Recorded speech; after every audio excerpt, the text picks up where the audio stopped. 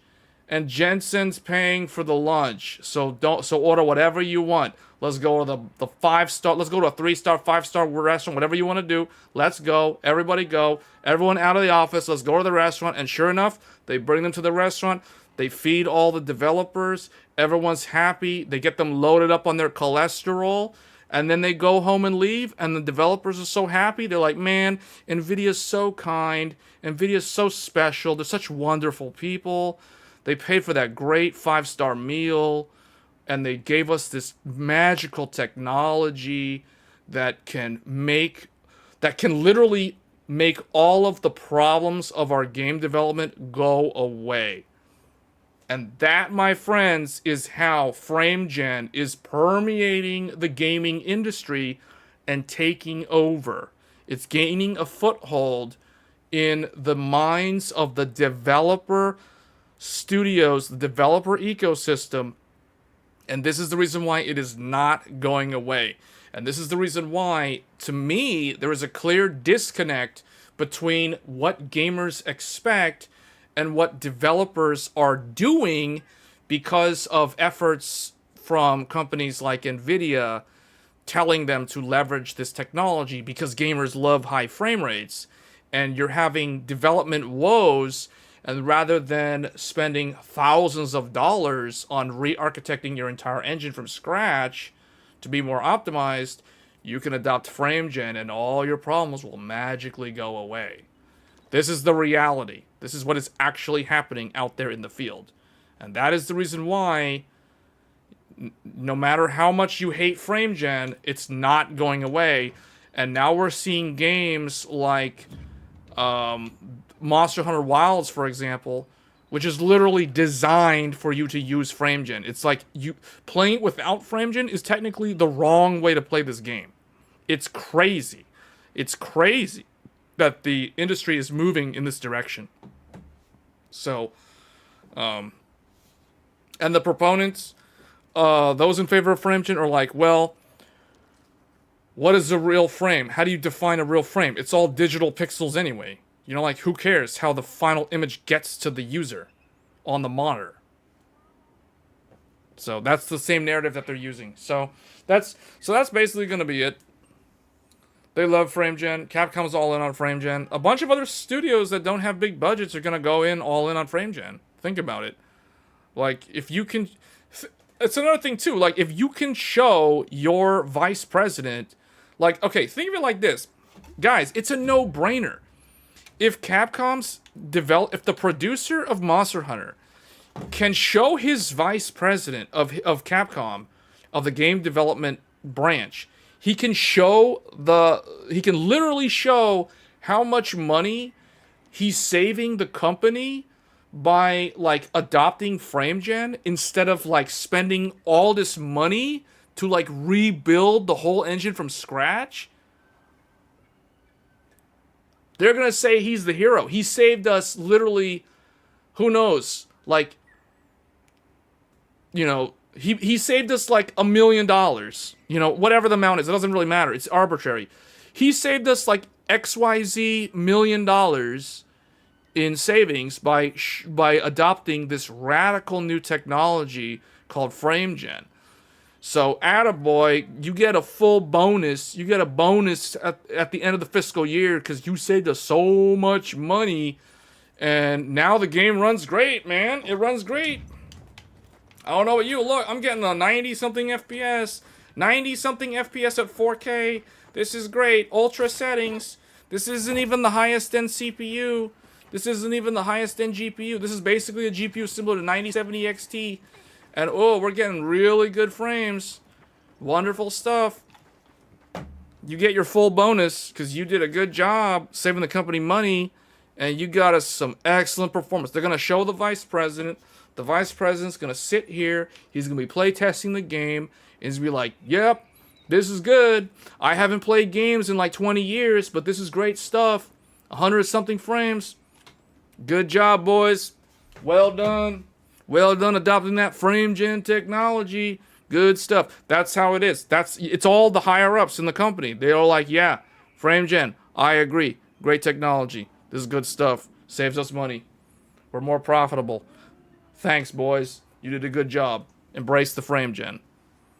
That's how it's happening. That's what's happening. That's literally what's happening in the game industry. I just explained to you what's happening behind the scenes in the game industry with frame gen. It's not going away. It's not going away. It doesn't go away when the producers and the developers are all on board and Nvidia stops by and pays for everybody's lunch and tells them to use this radical new technology. So it's like, full bonus, let's go. Yeah, that's exactly what it is. They just saved the company, like, literally probably, I don't know, $2.5 million in not having to rebuild Resident Evil engine. That's how it works. That's how the industry works. It's decisions like that how these things happen. So it's like, you guys can hate FrameGen all you want, but it's not going away. I personally will be playing this game with FrameGen turned on. I'll be playing the entire game from start to finish when it comes out in 2 weeks with FrameGen turned on the entire time. I will never turn it off. Because this game is designed to have FrameGen turned on. Capcom even said so. And I just explained to you, like, how it happened. Like, I literally explained how it happened. Yeah, it has to be used properly. Keyword, it has to be used properly. And I will say, Capcom has used FrameGen correctly. The game actually is good to play with FrameGen turned on. If you guys don't believe me, now is the time to download this open test. It's available to everyone up until midnight of tomorrow. So if you haven't played Monster Hunter Wilds with FrameGen turned on, definitely turn it on and test it. You will agree with me. This is a game that you can play with FrameGen turned on just fine. Not every game can work properly with FrameGen, but this is one of them that can. And if you're having to use FSR, don't worry about the weird ghosting effect. This ghosting effect, like, look at her hair. Look at the side of the character, like the weird after image. That issue will be fixed in the final game. It's already confirmed by Capcom. That is an artifact of FSR 3.0.3. That problem does not exist in the latest version, which is 3.1.3 or 3.1.2. So yeah, this is a game that I will be playing with FrameGen turned on the entire time. All 1,000 hours will be with FrameGen. This is the first game that I have fully embraced FrameGen for. I have signed off on it. This game has FrameGen. My stamp of approval for FrameGen is on this game. And now I do not approve FrameGen for every game, but this is one of them that I have approved.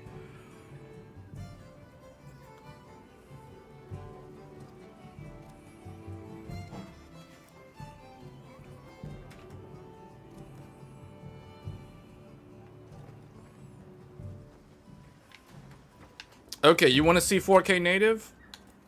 Let's do 4K native. AMD native AA. Here we go.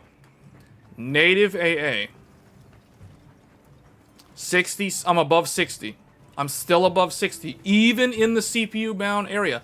Now, the ghosting looks really bad with this version of FSR in the town because the frame rate is way lower. So we're seeing way more ghosting at this lower frame rate.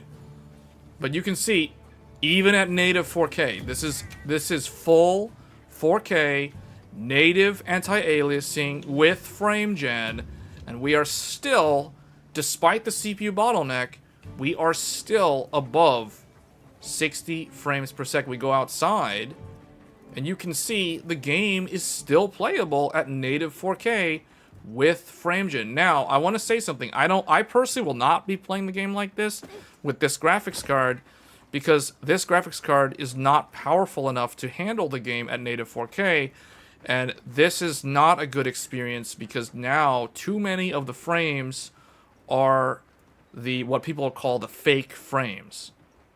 See? So I will not play it this way. If I was using 4090, I would play it this way. But because this is a 7900 XT, this is what I consider a 1440p graphics card, I would not do that. Instead, I would use quality, because quality means 1440p. Installed my godlike PC build. Installed Windows 11 on USB after install PC goes off and on and now can't detect HDMI SMH. What should I do? You installed Windows 11 on a USB after you installed the PC? What does that mean? So you installed Windows on a USB, or you used Windows 11 on a USB to install it on an SSD? You can't detect HDMI. He installed it from a USB. You installed it from USB?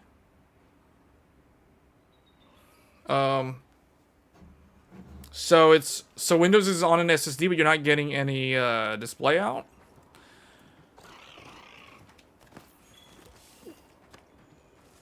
Is the HDMI on the motherboard or the graphics card?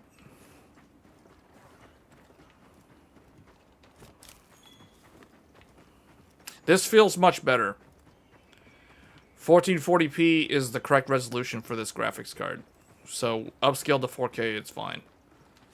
But yeah, I'll probably be playing quality preset with FrameGen. Ultra settings. If I'm playing this on 4090, I can do native.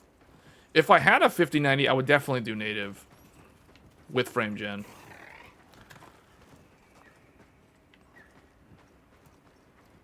Are you able to get into the BIOS? Oh, yeah, well, it wasn't doing that when he was installing Windows, so I don't think it has to do with that. Oh, it's, yeah, no, yeah, so it's not that problem.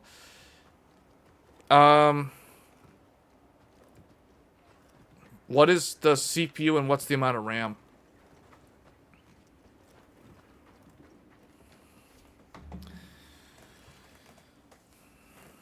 I hope this isn't like 128 gigs of RAM and you tried to do like XMP or Expo or something.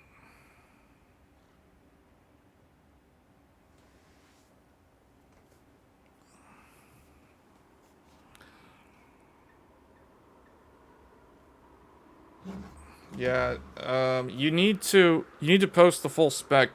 You were able to install Windows though. That means that your computer was stable enough for you to install Windows. So it's probably not an issue with the hardware. It's probably a problem with some sort of like Windows update. Were you able to get to the Windows desktop? You said you installed Windows, which means that the installs Windows, it reboots a couple of times, and then you get into the screen where you're supposed to create your user account and stuff like that. Did you do all of that? Like, you install Windows, and then, because you know how it is. You install Windows, it reboots a few times, and then it comes up with, like, the welcome screen, register, like, create a user account for the local administrator or standard user, that stuff. Did you do all of that? Just let me name the PC, then it booted off again. It booted off again? What does that mean? It turned off? It restarted? It's supposed to do, like, setting things up. This will take a few minutes. The loading thing spinning, and then it has, like, the little... This will take a few minutes, and then it eventually goes to the desktop after that.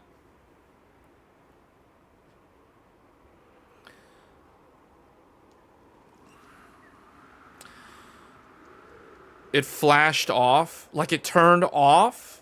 Like, the computer just turned off? Like, it completely just shut off like it was a power outage?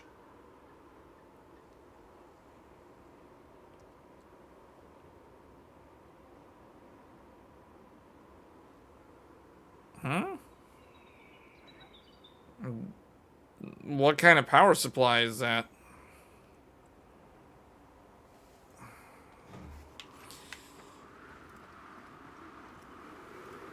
That means you weren't able to install any sort of third-party app that would cause that to happen. I know hardware info can cause that to happen. If a motherboard doesn't like the monitoring sensor being read, pulled continuously.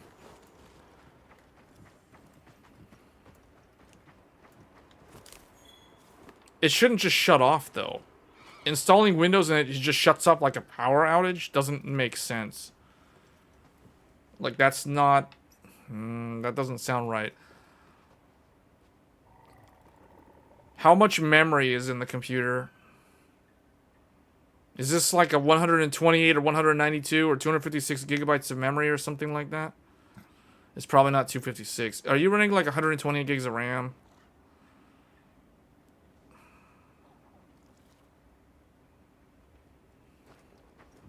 You know what's funny? Linus, on that live stream, everything Linus was saying on that live stream that he did, where he was building that PC with that 9950X as the editing station with the 5080 Astral, everything he was saying in that stream was like everything that I have been saying for the past 2 years. And I'm like, man, this man is just spouting facts right now. This is like facts one after the other. And he was just nonchalant building the PC while answering questions, the same way I did my live stream builds last year. And I was like, man, as much as people criticize Linus, the man still knows his stuff. He still got it. He still has his abilities, his tech enthusiast abilities to build PCs and stuff on the fly. And he knows what he's talking about. As much as people seem to criticize Linus these days, he still knows what he's talking about. He's still a true enthusiast. I don't really watch much of Linus these days anymore compared to years ago, but I still respect the guy. He still knows exactly what he's talking about, even though people seem to disagree with him these days. Like, he was talking about the... He said something that resonated with me. He said that he's learned in all of his years of building PCs and troubleshooting PCs that if there's a weird problem with the computer, it's either something with the power supply or the RAM. He was like, it's either power or it's memory. And I'm like, thank you for saying this because you have a huge audience. Because I was thinking to myself, that is exactly what I have come to the same realization over the years. It's either a problem with the power supply or it's a problem with the memory. It's always RAM or power supply. It's never anything else. It's very rarely anything else. Unless it's a melted connector on a 5090 or a 4090, it's almost never anything else.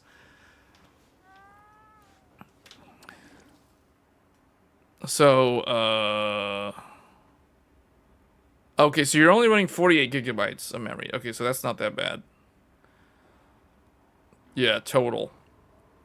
Okay.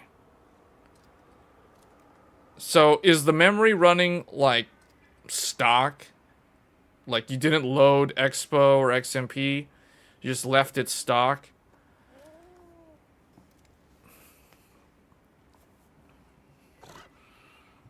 Okay. Then that kind of rules the RAM out. This is a new build, so it's hard to say. It's a new power supply, it's a new build. The graphics card is old. The power supply is new. The 1080 Ti doesn't use that much electricity, though. It's like a 250 watt TDP. So that's usually not going to be a problem with power spikes.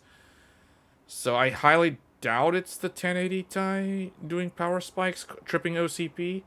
But typically, when a computer shuts off instantly, that happens due to two reasons. One, the power supply detects too much electrical current flowing through one of its 12-volt rails, so it literally shuts off the computer immediately to prevent a fire.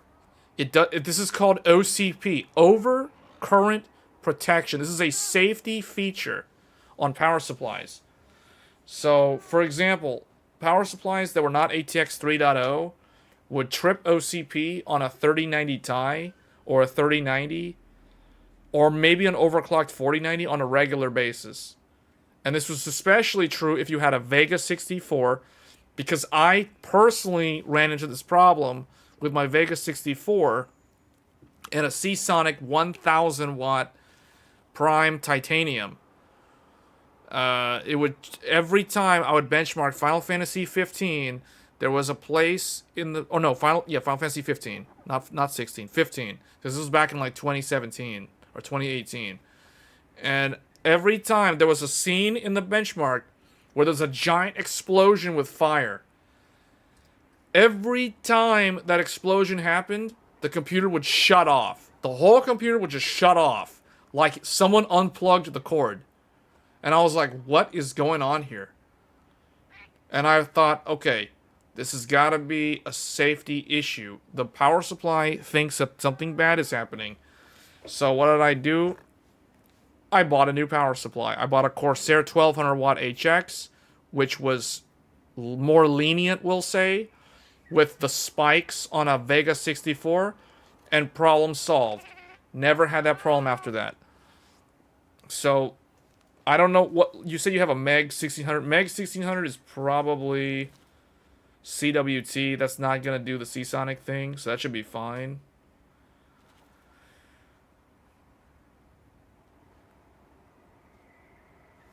Guys, it's not the iGPU. It's not the iGPU. He's saying that the computer shuts off, like someone unplugged the power. That has nothing to do with the iGPU. Like, do you literally lose full power? Like, the computer turns off, the keyboard goes dark, all the RGB turns off. Does that happen? Is that what's happening? Because you need to explain what's actually happening. You said it, like, turns off. Like, what is that? Like, it shuts off, like someone literally pulled the cord on the wall, and it, like, all the lights go off, everything, the keyboard's off, mouse is off, all the RGB's off. Is that what happens?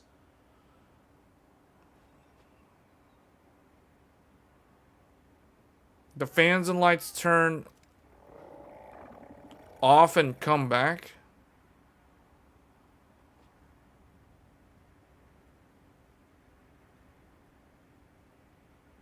That sounds like a power supply thing. Yeah, that sounds like, that sounds almost like it's tripping OCP for some weird reason. Yeah, that's what I'm thinking. If it's, like it's, do you hear the power supply click? Like it clicks and comes back?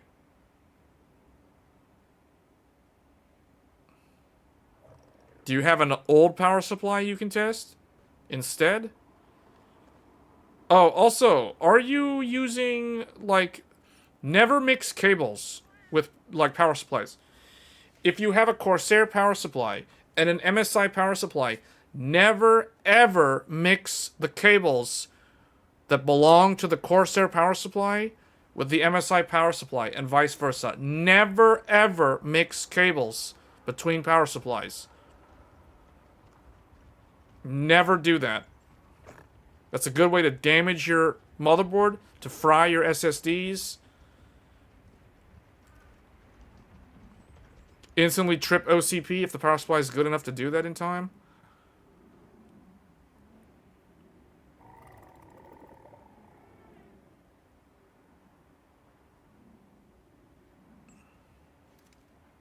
Do you think frame gen... Wait, what?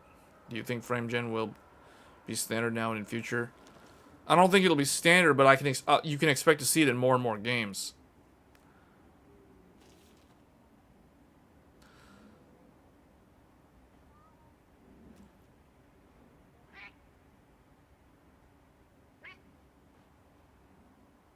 That's good that they do that, so you can't mix them. I don't like their smaller connectors, and that's not good. That means that the surface area is smaller. Yeah, never do that. I learned the hard way. I killed a hard drive by mixing power supplies once. I took a thermal take, and I mixed... I don't even know what the other power supply was. I mixed the SATA power cable. Blew up the hard drive. So, never, ever mix power supply cables. Now, I had to revive my hard drive. I had to solder it back together with a soldering iron. And I will never do that again. That was so much work. But I had to revive the hard drive. I had to resurrect it after killing it by mixing power supplies. So I learned the hard lesson. I learned the hard lesson. And I did that back in like 2012. Or 2013. It was like a long time ago.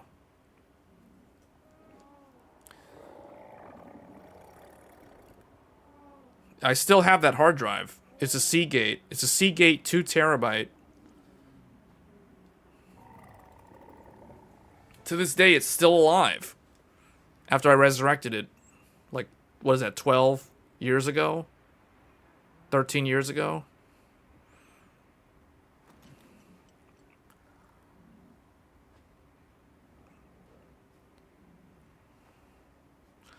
Yeah, the, this 13900K, This 13900K system is using a 1200 watt Corsair HX. HX 1200 watt from Corsair. I have two Corsair 1200s. One is in my Threadripper system, and the other one is in this 13900K system.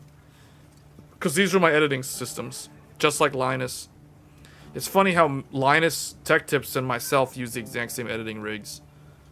Well, we're on the same upgrade paths. We both went to 9950X from 13900K.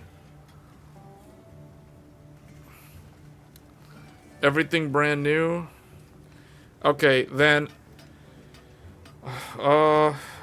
it's almost like either something's not grounded correctly. You might also have like are all 9 motherboard screws secured to the standoffs properly?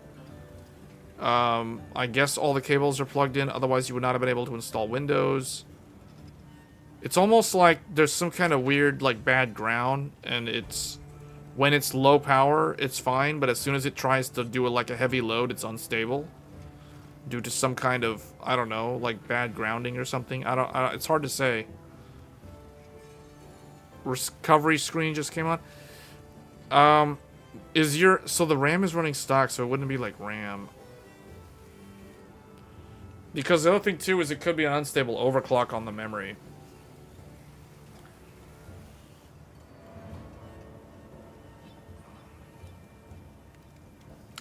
Okay, what you could try doing is, well, I don't think about that. I kind of think, do you have any other graphics card besides 1080 Ti? Unless the 1080 Ti, it's complaining about that.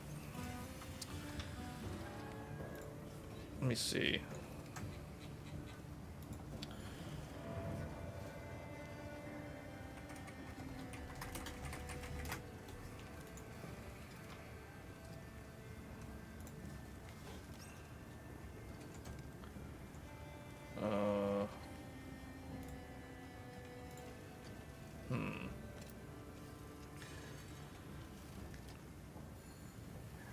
Well, the thing is, to test with integrated, you would have to use a USB-C cable.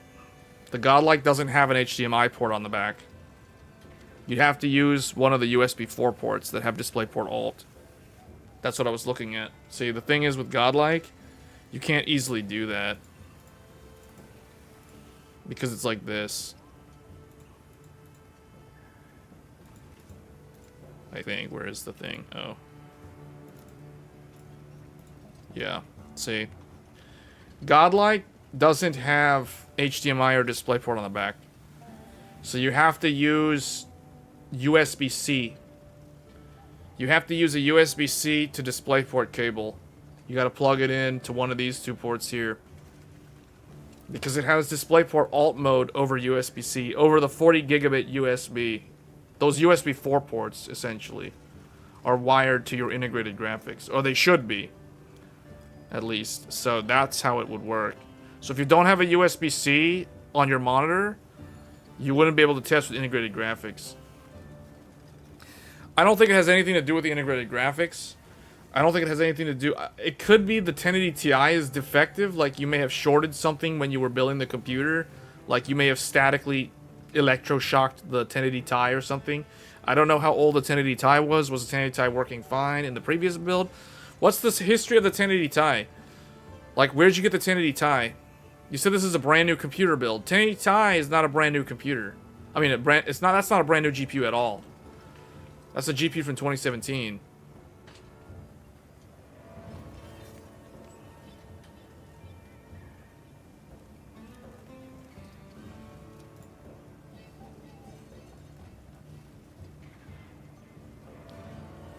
Oh.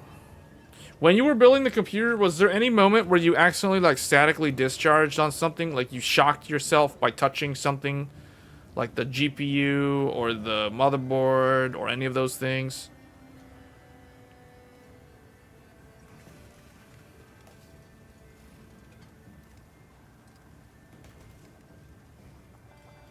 Oh.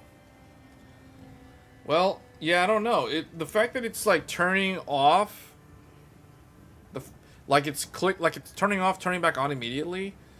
Seems to me, it seems like there's some kind of like bad grounding. on something. But it's hard to tell.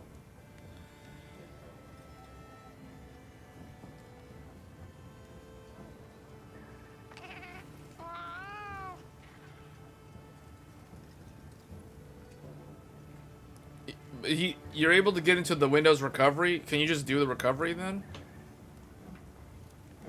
Can you just do the Windows recovery?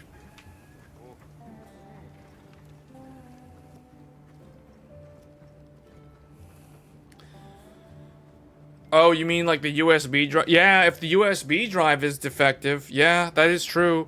If the USB thumb drive was defective or like bad, the flash ROM on the USB, if it's bad, then that could cause a corrupted installation of Windows.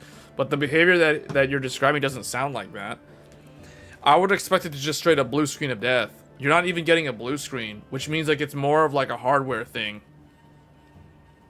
To me, if you don't see a blue screen of death, it's typically not a software problem. Unless you never get a, unless you're just straight up getting a black screen. Like, let's say the Windows logo comes up, the Windows screen comes on, and the monitor goes dark. That could be a driver thing. That could be like a software thing. But if you're getting the computer, like, turn off, the fans ramp off, then back on, that to me is more of like a hardware problem. That could be a power supply. That could be improper grounding. That could be like a bad graphics card. That could be like a bunch of different things. It doesn't sound like a software problem. It could be an you're not overclocking the CPU, are you? It could be a faulty overclock. It could be a bad overclock on the CPU or the RAM. I don't think it's corrupted Windows. You get a blue screen of death, it was corrupted Windows. That's not a defective Windows install. It wouldn't do what he's saying. You'd get a blue screen of death if it was a bad Windows install. You get like fault. You get something that's not the overclock message. You wouldn't get an IRQ error. You wouldn't get a watchdog timer error. Those are all bad overclock errors. It would be some other error. Like failed to load something, blah, blah, blah, whatever. You're getting a blue... Oh, that's not the blue screen of death. No, that's just the monitor. That's the monitor's backlight thing. No, it's not dust and dim. Well, I mean, it's some bad grounding or something.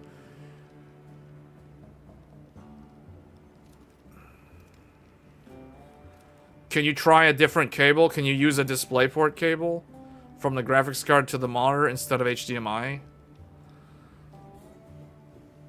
How long is the HDMI cable? Is it one of those 12-foot cables that aren't going to handle 4K or whatever? Yeah, I don't know. That to me, it sounds like it's some kind of hardware thing, though. That doesn't sound like a Windows installation problem. Can you get into the BIOS? Can you just get into the BIOS?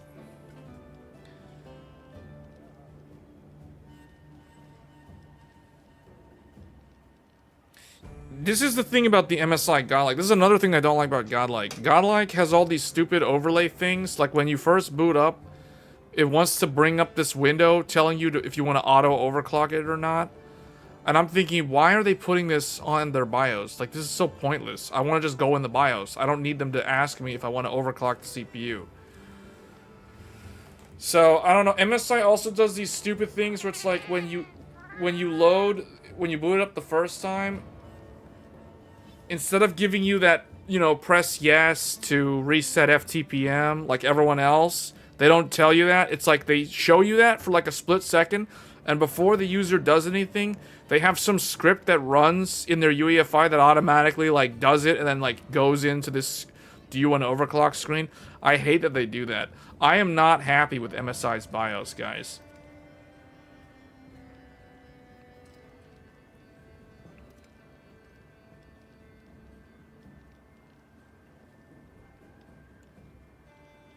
Change to DisplayPort.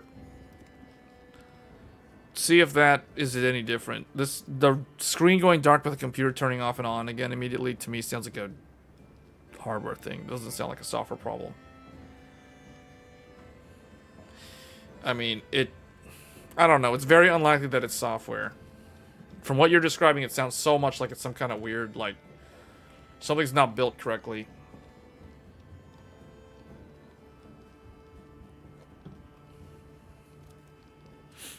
It could be the HDMI cable. Although why would it show the Windows installation screen but not anything else? Yeah, I don't know. All right, well I need to take a quick break. So I'll be right back.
Yeah, I mean, can you try just simply reinstalling Windows? I mean, those are good suggestions.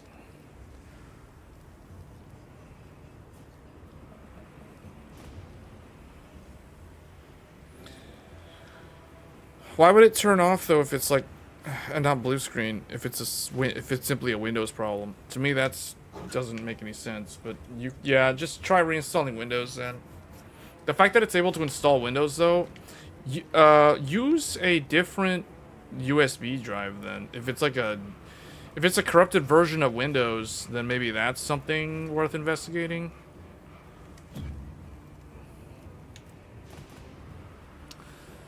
Alright, hold on. Do we want to switch games here?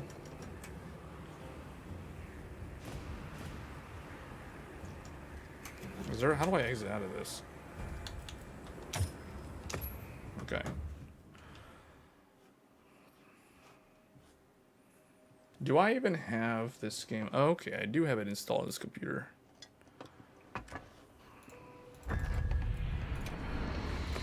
Okay. Let me switch to this game. I want to see how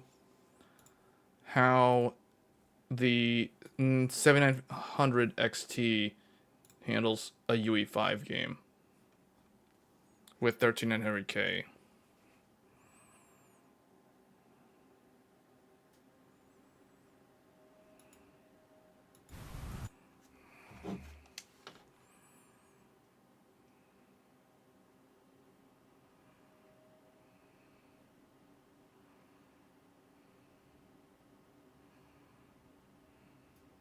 (100°C. 100°C while compiling shaders. Oh, you guys don't see it because I'm not showing it. Let me switch it over. There we go. 100°C while compiling shaders on the 13900K. 200 146 watts. Wow. And people were wondering why. People were complaining that their computer is blue screening while compiling shaders. Okay, where's my continue from? Oh, okay, chapter 2. 90 degrees. Alright, we're going Fiend Hayabusa because I finished the game on Master Ninja 2 weeks ago, or like a week and a half ago. It was so irritating, I will never play Master Ninja ever again. So now we're doing the Warrior run. We're doing a Warrior playthrough. Actually, I could just do Chapter Challenge, but no, we're gonna do this. This will be my last playthrough of this game. For the Platinum Trophy, technically, I think I need to do... I think I have to play Hero mode. I think it requires that. Wait, hold on, what is the... Oh, there is a weird thing with this game. Like, this game, if you run the frame rate at 120, it acts really bad. Like, the reason why I was mistiming a lot of my inputs was because of the 120. So if you cap it to 60, it actually runs a lot better. But here, we're gonna try 120 because they did patch the game. But that... Oh, whoa, why is it running? Okay, it has to adjust. It feels like it's running worse, though.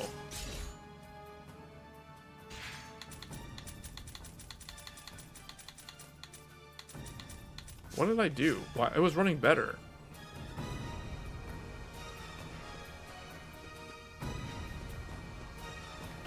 Oh, because this GPU is weaker than the one that I would normally play it on. That's why. Look at that. 30-something FPS. Hold on a second. For real?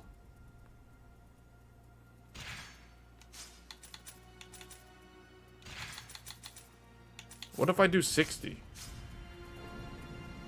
That doesn't fix it. Wait, is the game really this hard to run?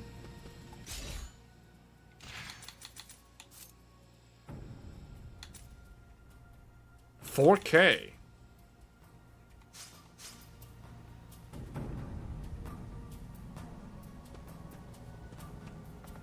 Is this really the performance? How come it started out good and now it's just like... Oh, because, okay, when I was up here... It was started out with really good FPS. I go over there and it goes down so bad.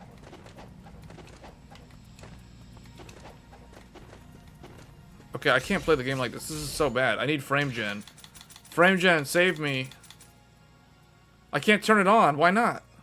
Oh, TSR. We gotta use FSR. Hold on, I don't need... Okay, if I do FSR quality, I don't actually need frame gen, I don't think. Wait a minute. The game is this hard to run? Even at 1440?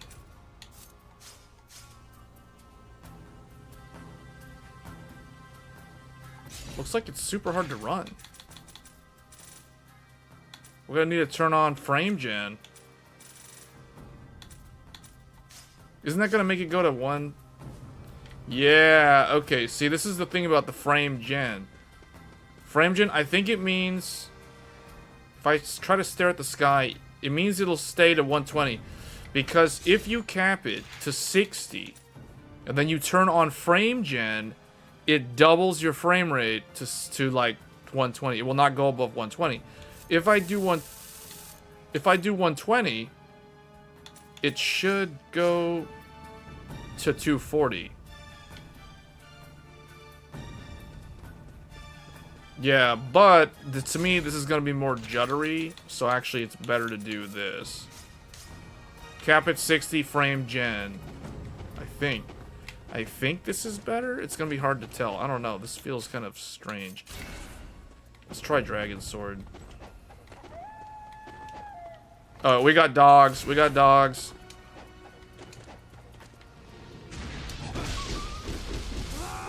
Hey, this is a different dog. This isn't the dog from Master Ninja. These look like pitiful, pathetic dogs. These don't look like demonic dogs. They don't even look like dogs. They look like wolves.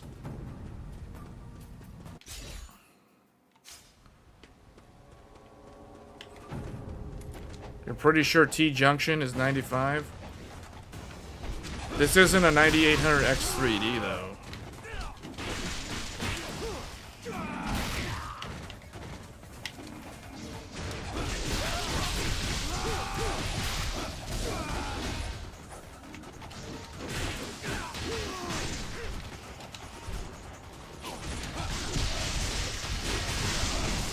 Black Myth Wukong style.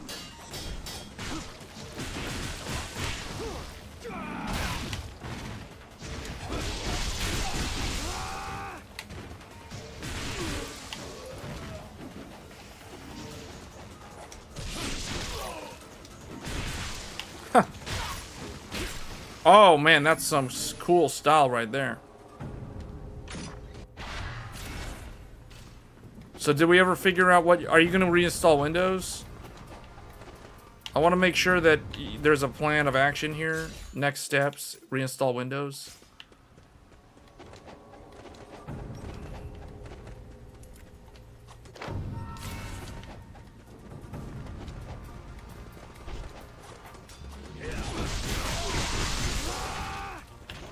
Oh, let's go Dragon Sword.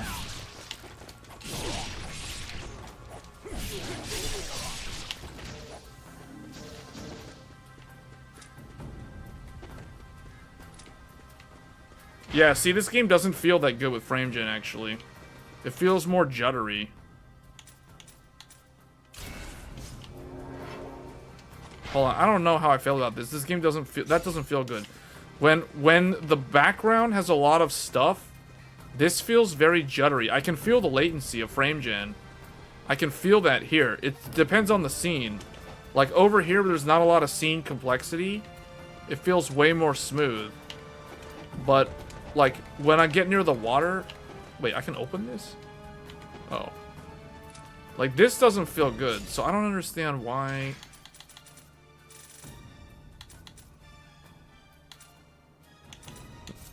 Anisotropic filtering X8? Does that help? That doesn't really seem to do much. 8 millisecond to 12 millisecond?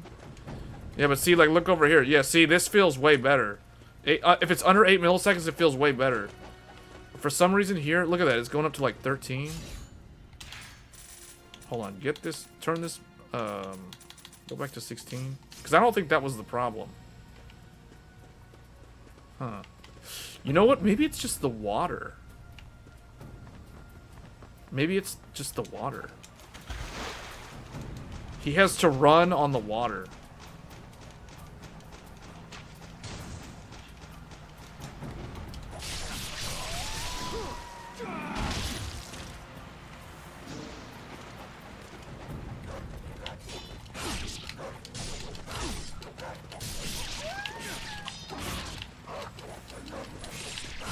Okay, this is these dogs are the most annoying enemy in the game by far. Those things are so annoying.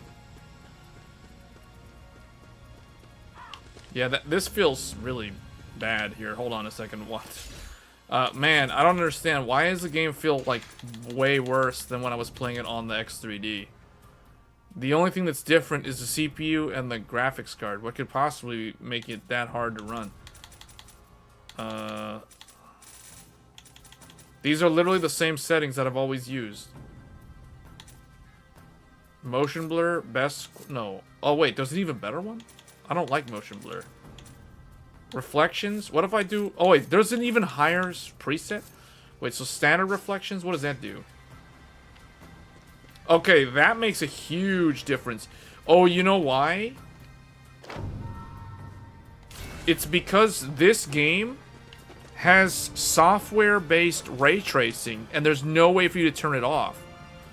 And because the 7900 XT is weaker than the XTX, that is the reason why. The Lumen and Nanite is harder at 4K for the 7900 XT.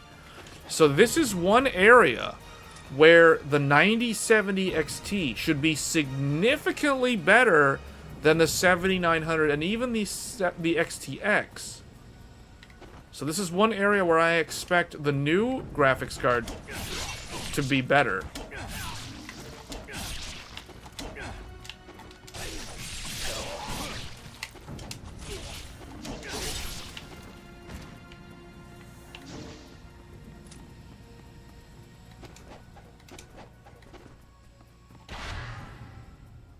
Oh, we can try these.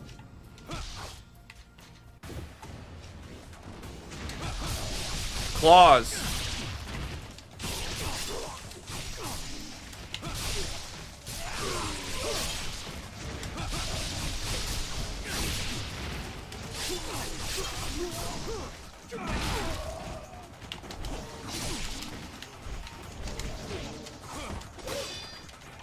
What? I don't want to open that. What?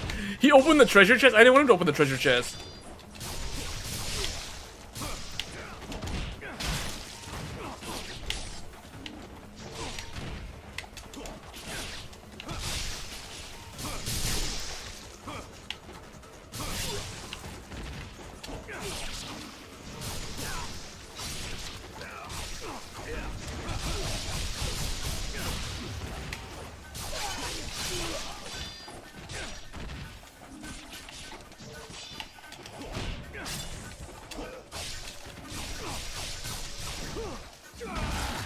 Oh, so level 1 claws can do that. I didn't want him to open that treasure chest. That was hilarious.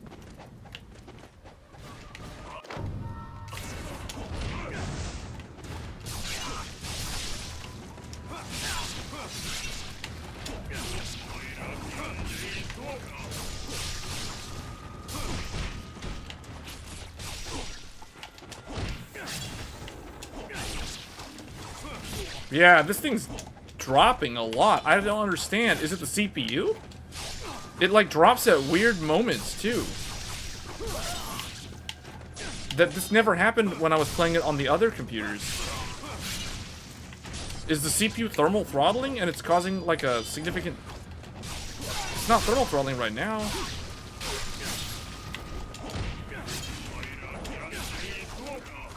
When I go in the air, it's like the performance tanks so much.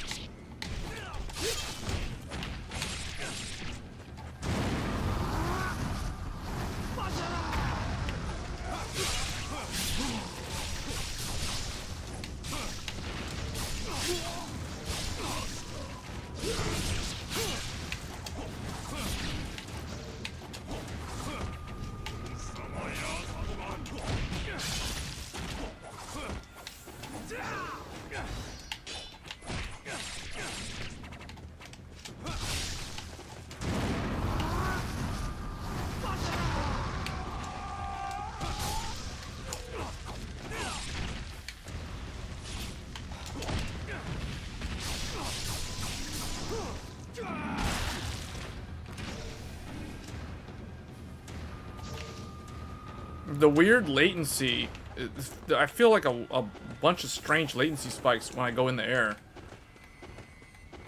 I don't understand why this is happening. Okay, the only thing I can think of is like reduce it to like high settings. High quality, it wants to do TSR 50% render? Why not AMD FSR with frame gen? Wait, hold on, turn frame gen off, because if I'm lowering it to high... This is only good for 50 FPS? Wow, this game is like way harder to run than I thought. I guess I've only been playing the game at like really high, with really high-end GPUs. It's strange dropping down to the 7900 XT.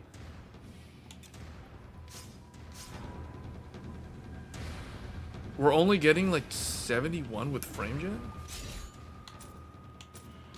So that means I have to run it on like standard settings? Wait, standard. Standard. Oh, do I have to do performance FSR with no frame gen?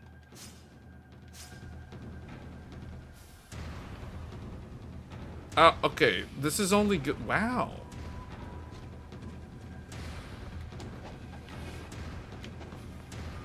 Oh, because I capped it. I capped it to 60, that's why. Still, this to me feels strange. I almost feel like that thing that people are complaining about. To me, 60 feels better than 120. I don't know why. Like, and this was a problem with the game at release, and then Team Ninja said that they patched it, but the patch doesn't. The patch to me seems like it made it worse. The input delay at the higher frame rate the uncapped frame rate seems worse.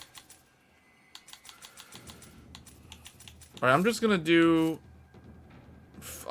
I guess, high quality preset.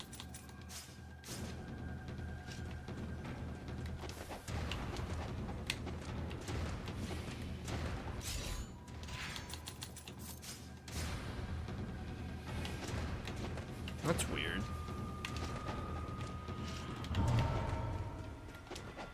The input delay at the higher frame rates feels bad. A lot of people were complaining about this, making Master Ninja extremely hard to do. Yeah, this actually, it's so weird. 60 FPS feels smoother, like it feels more reactive than the higher frame rate. I almost want to play it in 60 FPS. Just because the higher cap feels weird.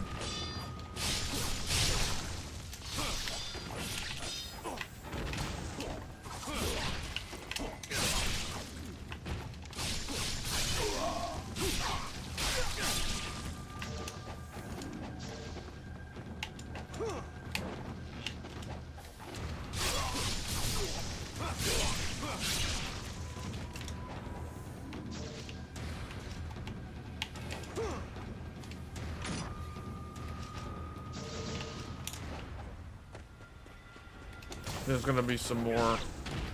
Oh yeah.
Worst thing about most cases is the lack of what? The lack of dust filters?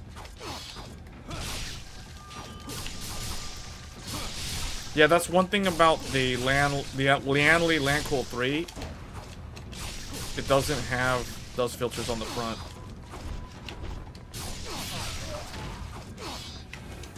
That guy didn't want to let me Azuna drop him. So I guess he'll just end up dying in like the most generic way. I guess we'll just use this. I don't think I'm ever gonna actually use it. Just buy it. I guess I could have upgraded the claws. Oops. Oh well. Yeah, I definitely should have upgraded the claws. I shouldn't have got that talisman.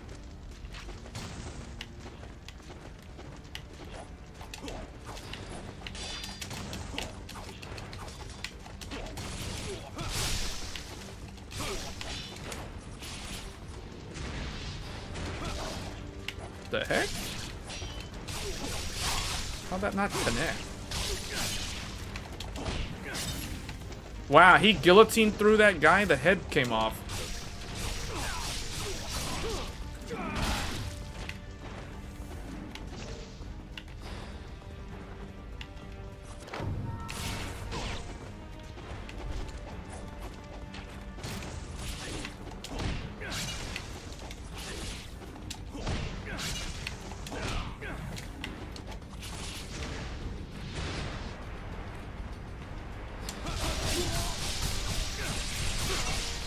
Twisting feet is interesting.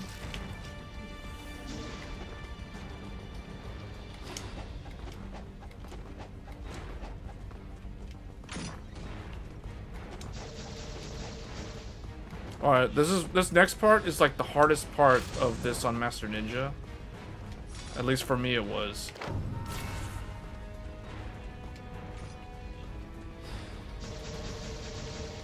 This part I died so many times.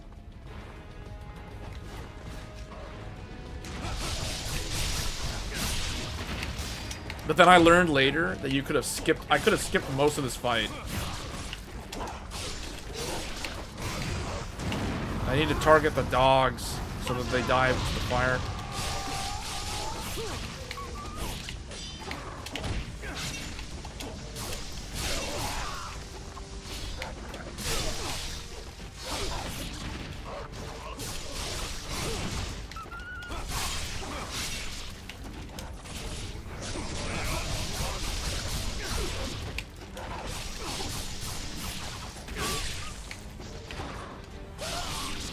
The AI in this game, though, is so much more aggressive than in other action games.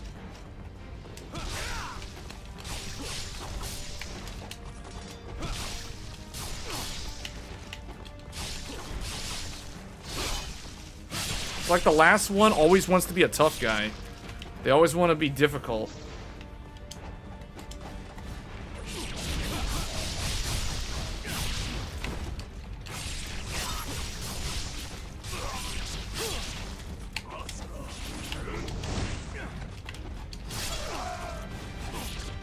Oh, he's gonna kill himself.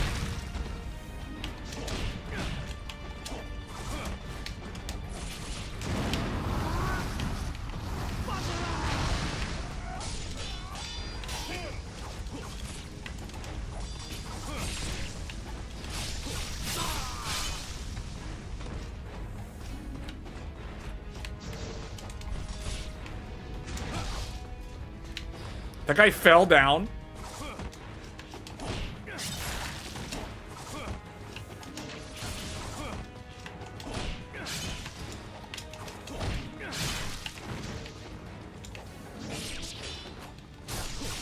Wait, that one despawned?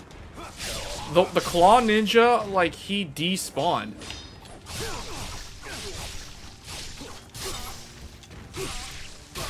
He despawned when he, like, fell down here. What?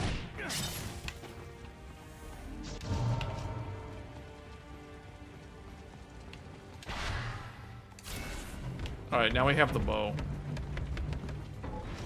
Alright, this is it.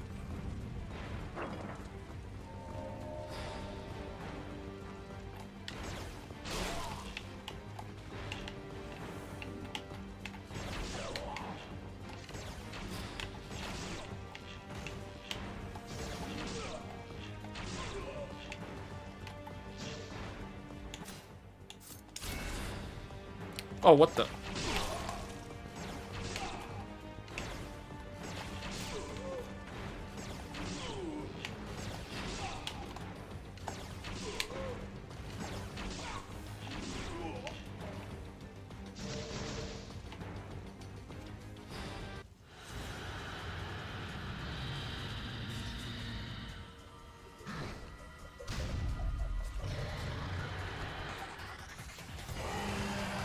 Did you figure out, did you reinstall Windows?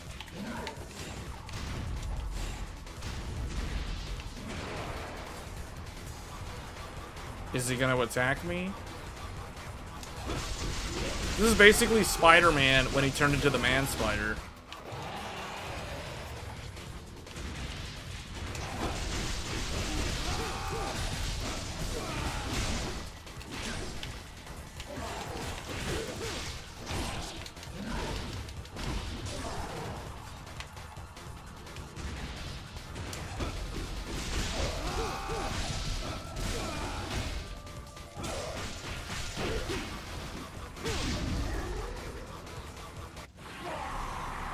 Oh wait, so you got rid of the HDMI cable and everything's working?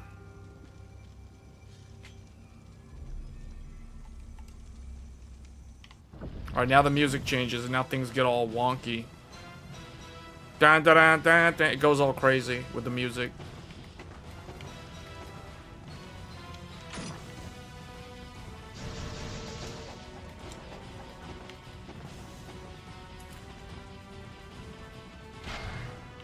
No more of this item can be used.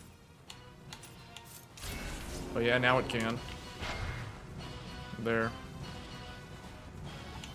Let's do the claws again.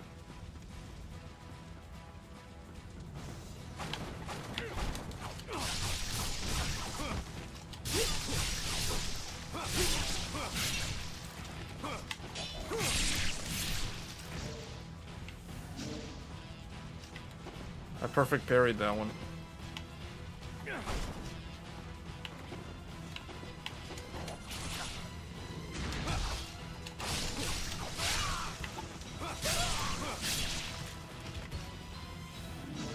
Okay, I don't need to take this heal. I don't need to take the save right now. I'll take it on the way back down, I think. There's a secret door?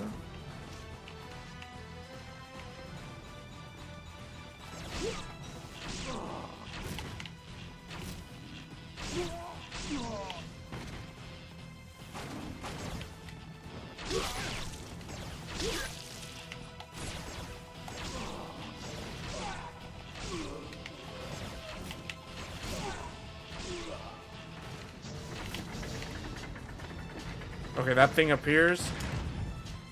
Oh, I'm such a fail. That was so bad. How did I miss that?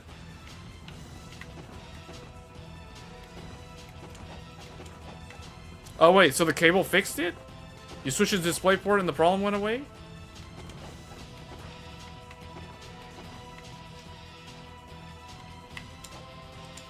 Why am I missing the jump?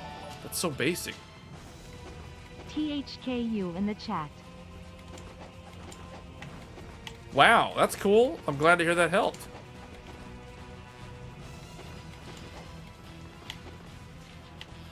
Yeah, because I know how sometimes it feels when you have a problem and you have no idea. You feel like you're just going in circles trying to figure out what the problem is.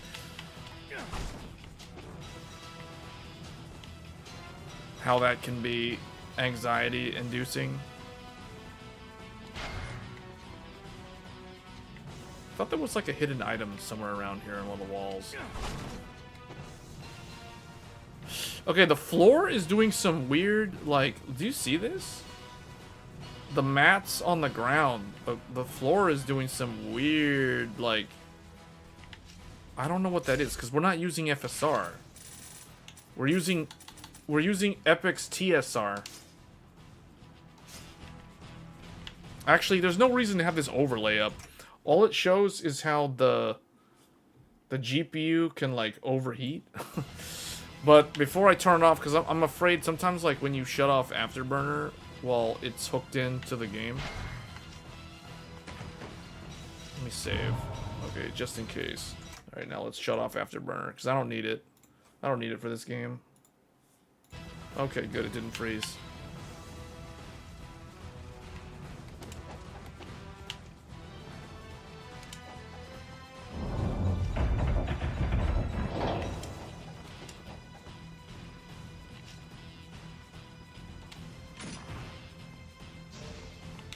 Wait, can I go back?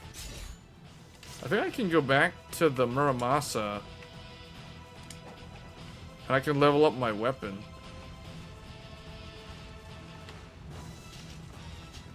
If I can remember where he was. I think he's on the other side of here.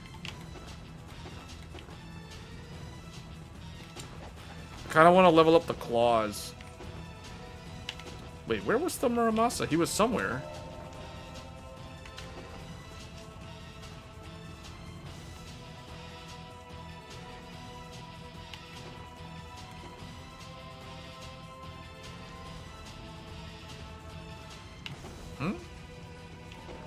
Oh, I guess he is not here. I was wrong. Okay, I mean, we have to go past this next section.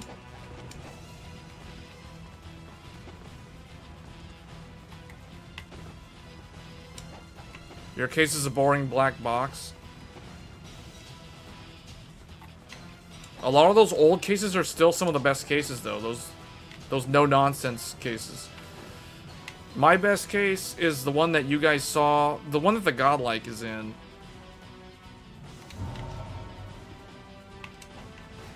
The Pro Art PA. It's a regular, like, generic case.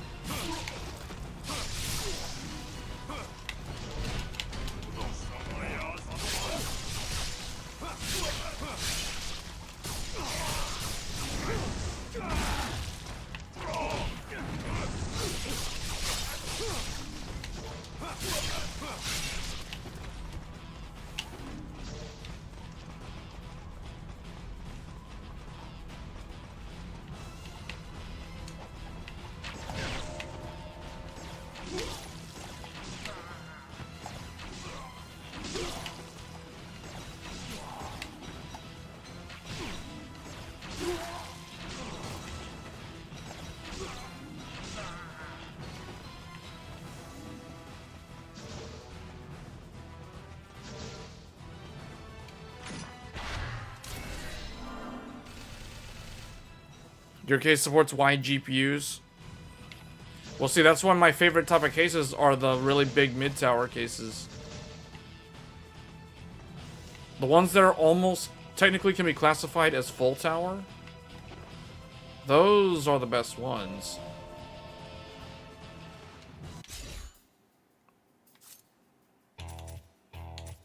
Oh, it's 10,000 to level up. So I don't have enough after all.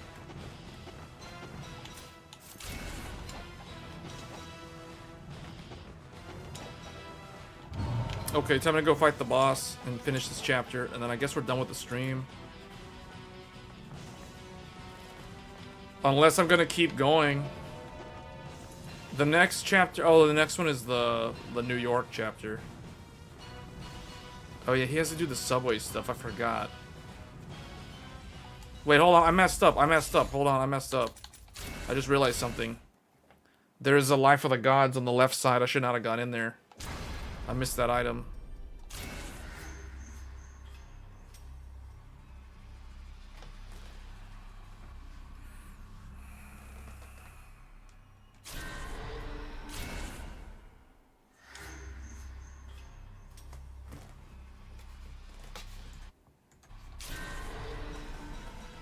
Yeah, I can go... Before I go up to the boss, there's a hidden item on the left. So you go up this, you go up here. Instead of going straight into the boss room, you go this way. See? That's good. Hidden item. I wanted that item. Yes, I'm getting the X3D. Oh boy, he hit me hard.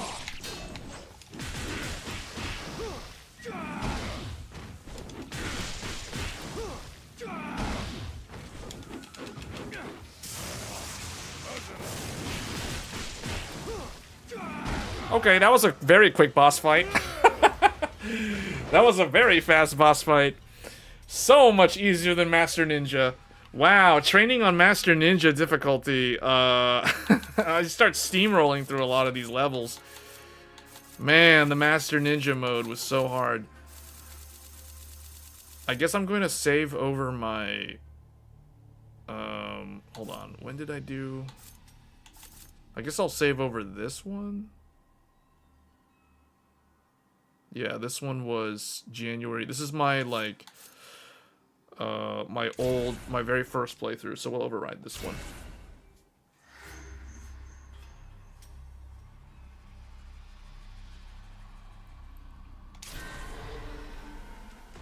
Yeah, this is the New York chapter. So what I found when I was playing this on Master Ninja, if you don't attack that dog in the middle, you don't have to fight the dogs. Like, you won't spawn the other dogs. So you can skip the dog fight. Because Master Ninja, the dogs are super annoying. You don't fight these dogs. You fight demon dogs, which are way worse.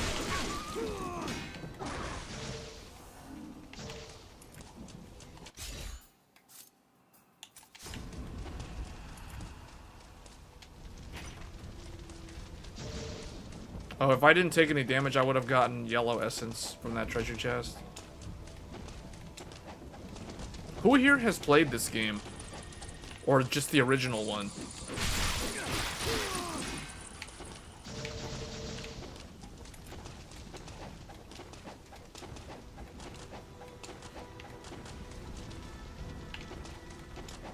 You have not played it?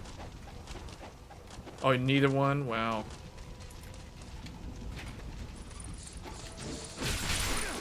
These random bats. What's up with, like, random bats in New York?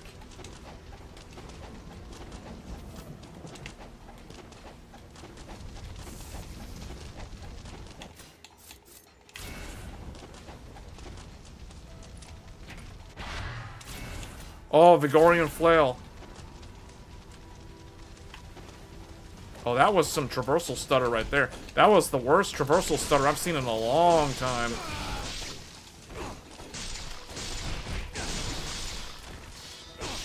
How come this... There we go. I was like, what's up with this guy? His limbs aren't coming off.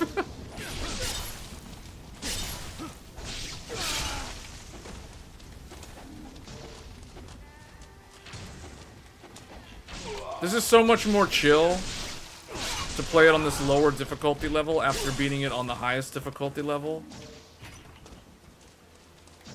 This is basically the victory run.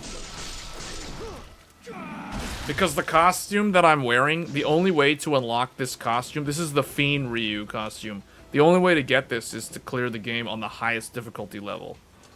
This is kind of like the proof that it's like, I did it, guys. I succeeded once in gaming. I actually feel very accomplished clearing Master Ninja, because I feel like very few people will actually be able to clear that difficulty of the game.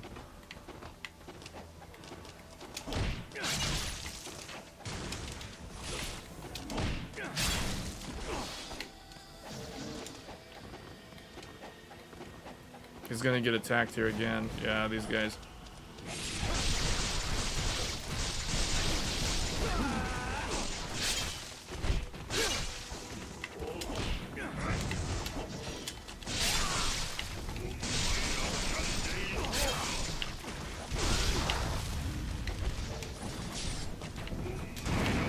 He wants to fight fire? Okay, we'll fight fire with fire there.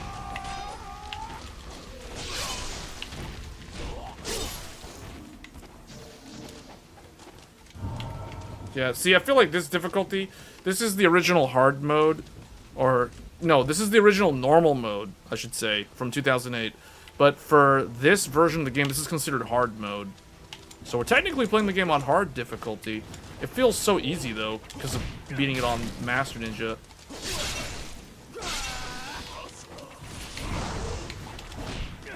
It's so much more forgiving.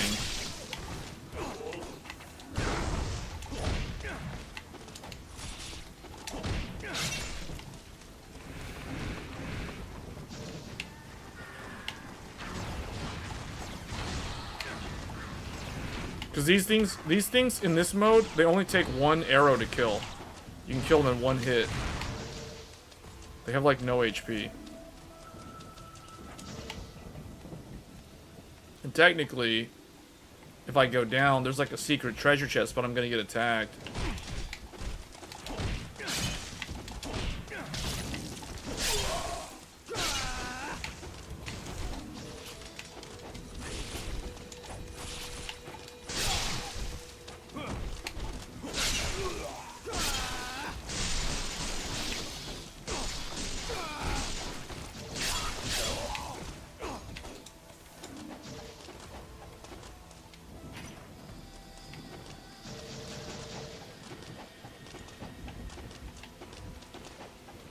Should I turn off the gore?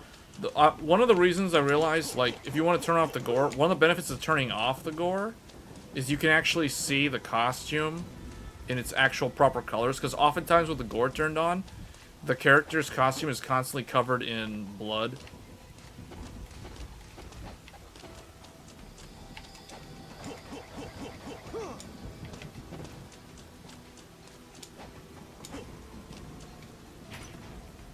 It's like, do I want to make the game look like it's on the PS3? Or do I want it to look like it's on 360? Because the PS3 doesn't have gore. The 360 does.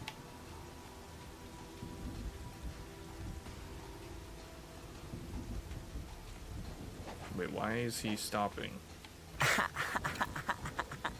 Why is SAG Snowy? Is that...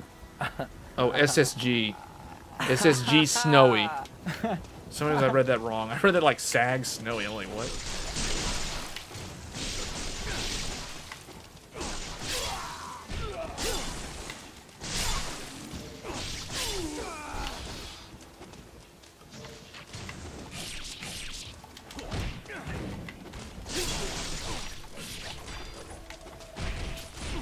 Wait, this guy's doing his moves on me? I mean, there's so much blood. This game has so much blood. It's weird. He threw the guy at the wall. The head broke off, but also for some reason the leg broke off. One of the legs broke off from getting thrown into the wall. How does that happen?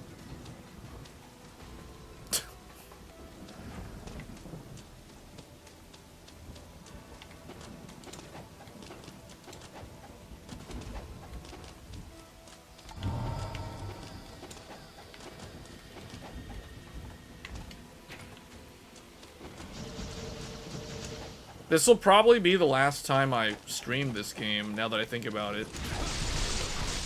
This will be my last playthrough, let's put it that way. I won't be playing the story of this anymore. I'll have completed Ninja Gaiden 2 Black.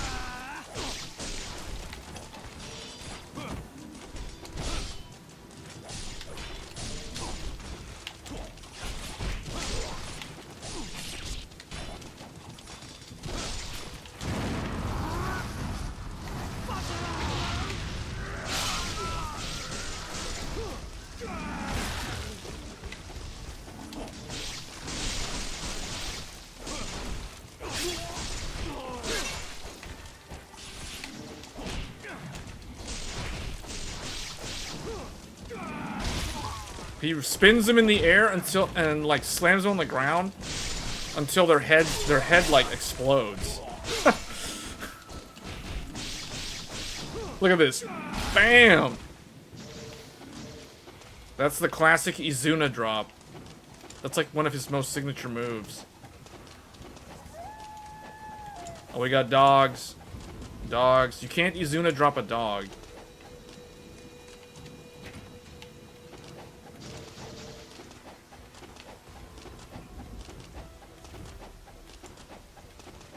What's an expensive paperweight?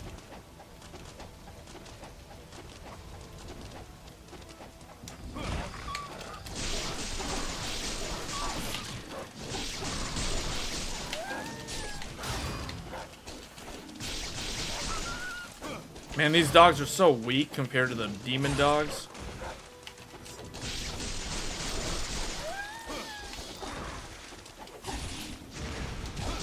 I remember having to like speed run past all of this. I did not bother to fight any of these on Master Ninja. I ran past them to trigger a cutscene, this upcoming cutscene. Oh, in fact, we're probably gonna use. I don't need to use that against these. I ran here to trigger this cutscene to despawn all those enemies.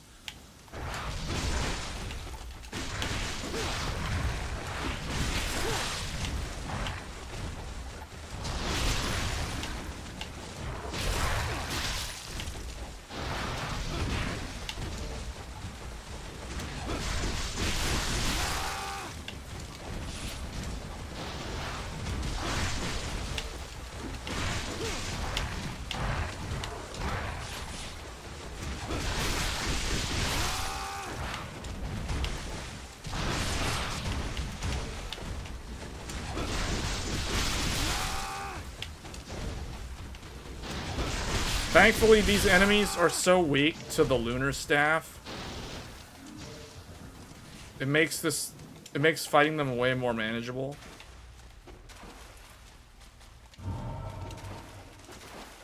All right, here come dogs. Okay, they're super annoying.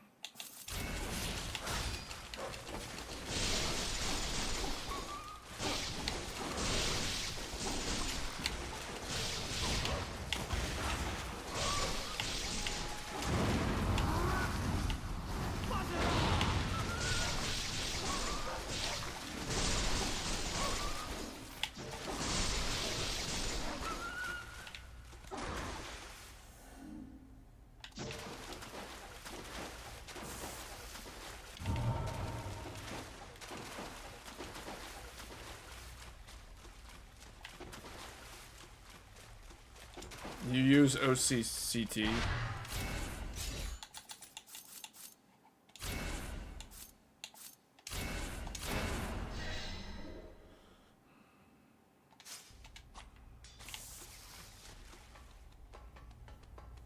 Oh, for stability?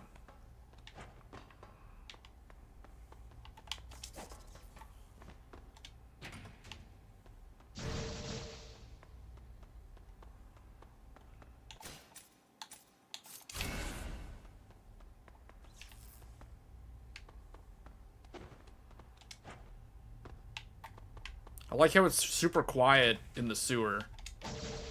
There's like no noise. There's no music.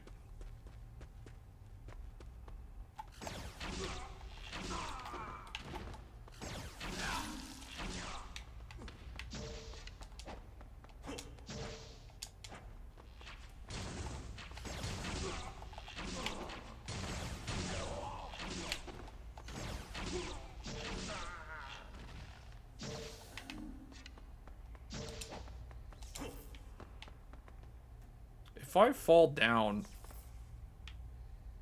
is there items or something down there? Have I even ever been down here?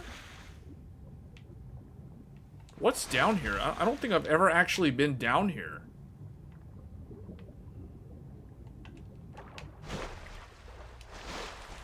Wait, there's stuff here? Oh, it just teaches you... Okay.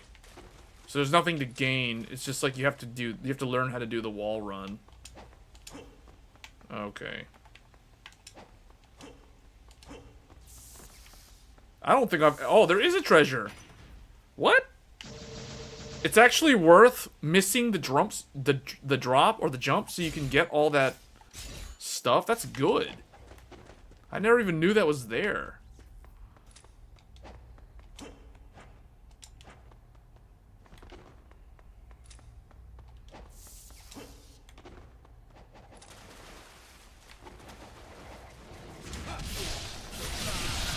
Look at all those boys. What are they doing?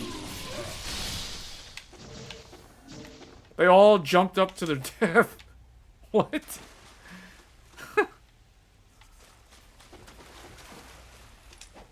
FSR 3 looks fine. Oh, no. Oh, what the? That scared me for a second. I was supposed to get a jump scare.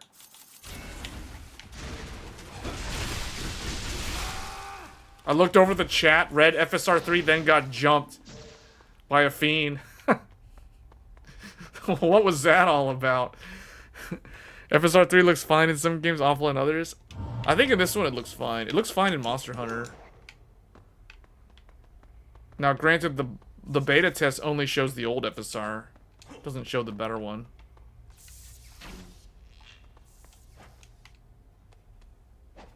Wait, why is he doing that? I don't want him to do that.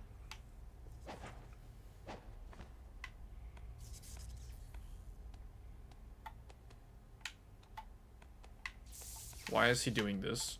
Why is Ryu acting stupid?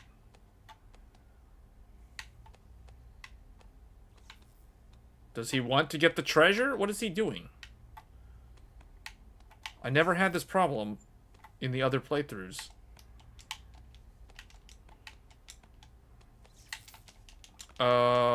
Okay. Let's try this again. Why is he doing this? Get off the thing.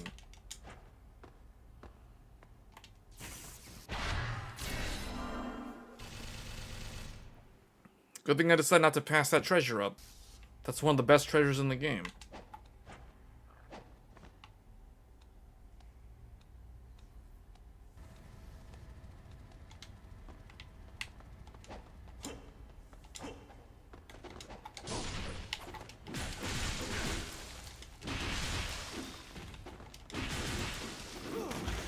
Oh, I didn't want to fall in here with this thing.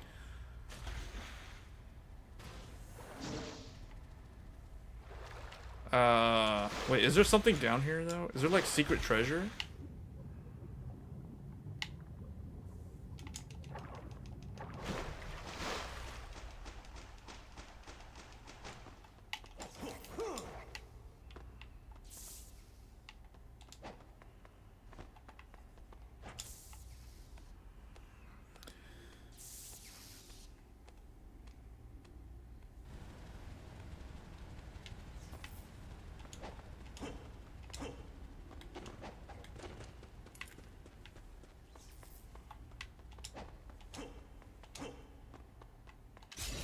Okay, now I can level up the claws.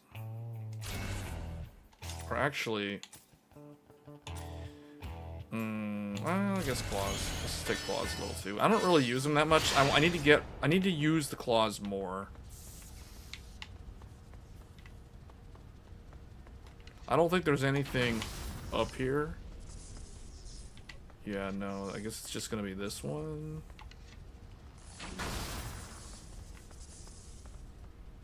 If I remember correctly, there's nothing down here, is there? No.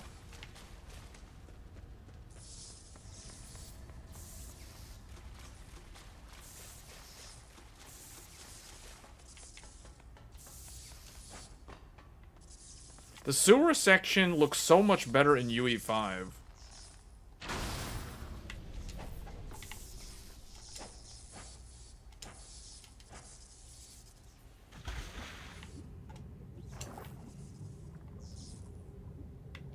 I think we have to go through that pipe. But I think if I remember correctly, isn't there like a save over here?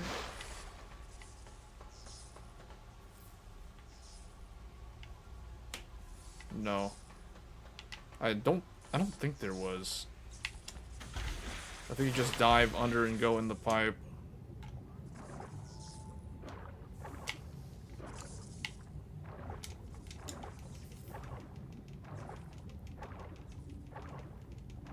Yeah, I think MSRP is gonna be $649.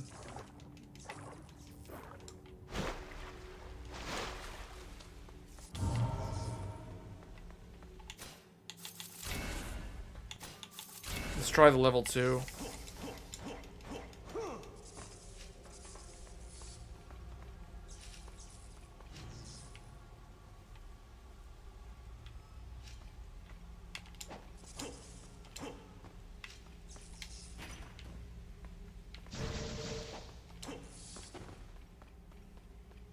Oh, this section. There's gonna be a fight here. Yeah, okay, there's gonna be a big fight. There's dogs, there's all kinds of stuff.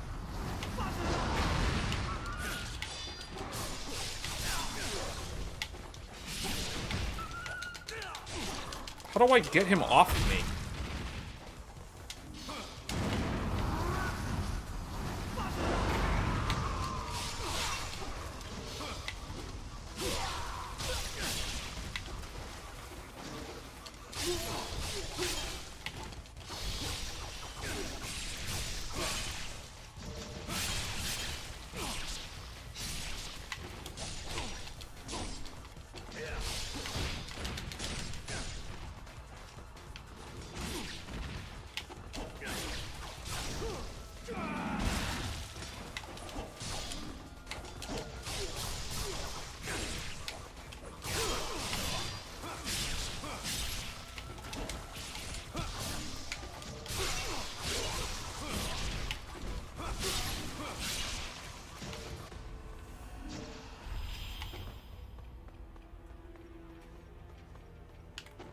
Wait, is it here?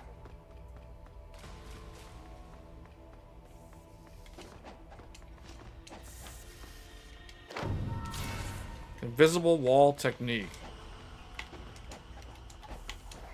Proceed to fail.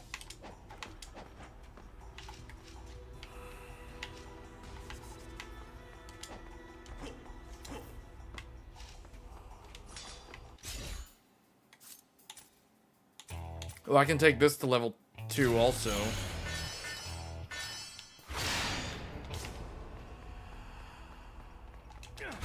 Why? What the? I don't remember these guys being here. I don't want to drop... I don't want to Izuna drop them down, so I kind of want to just, like, not...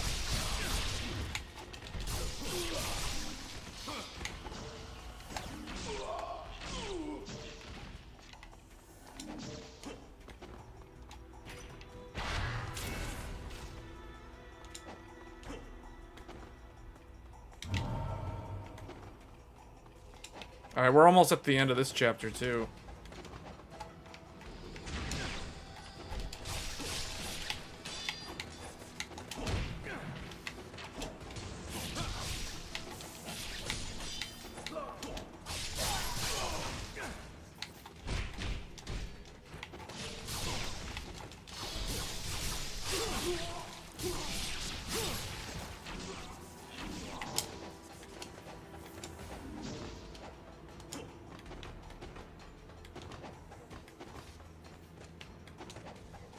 Okay, I think those... Yeah, the fiends are coming.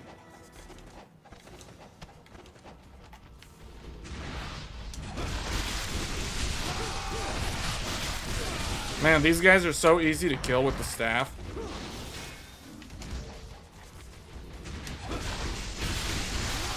.360 UT.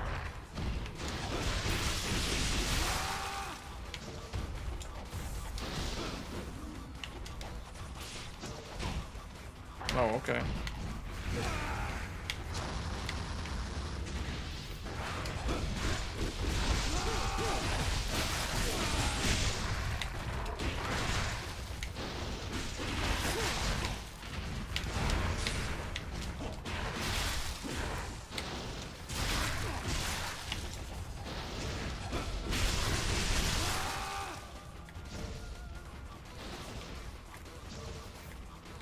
All right.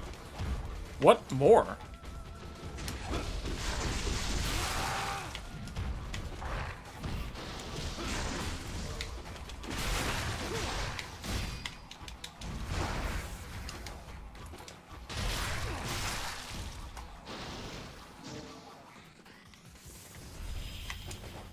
Oh, I ran all the way to the back. Okay, this fight, this boss is ridiculous. He's extremely annoying to fight on the higher difficulty.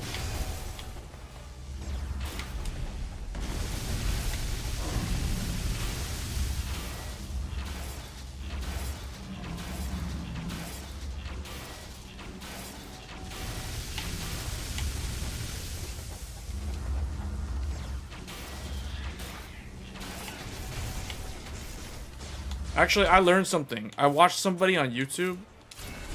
I used this. Okay, well, okay, I don't know about that thing. But, okay. That didn't work the way I thought. Okay. Maybe we will use a healing item.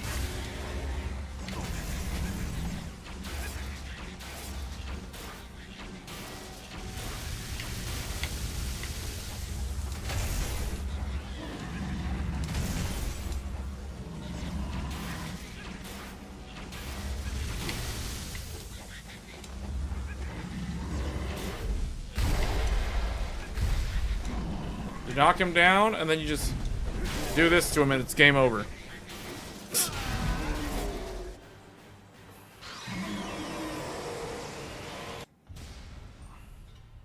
Okay. We'll just save over this one.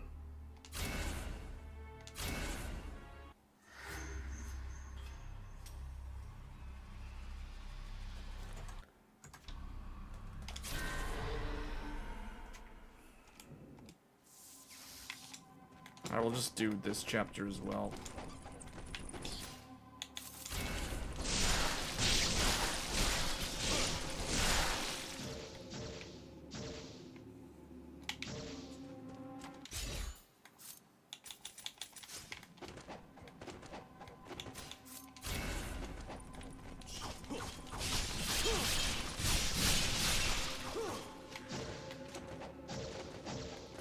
I want to get through the New York chapters.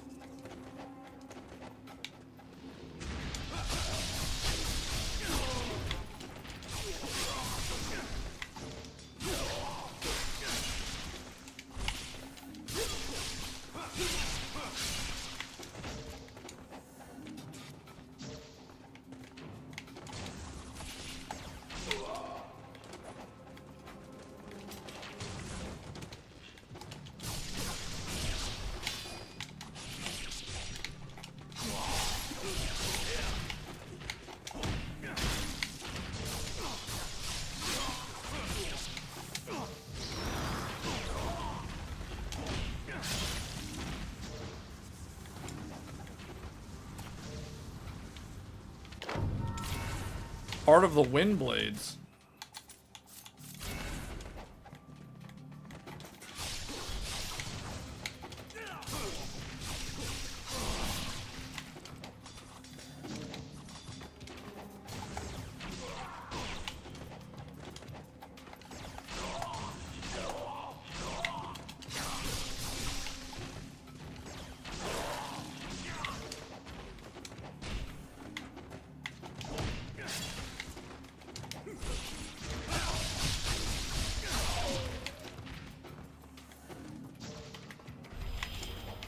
Yeah, see, I feel like playing it like this feels right. I feel like this is the difficulty that the game was intended to be played on. Warrior mode. AKA hard mode. Or normal mode in the original.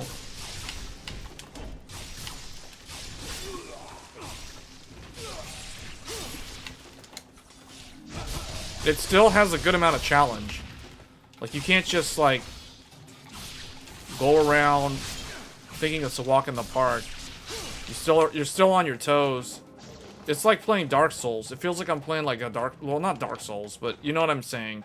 Like, the game feels more fair. It doesn't feel punishing and unfair like at the higher difficulty.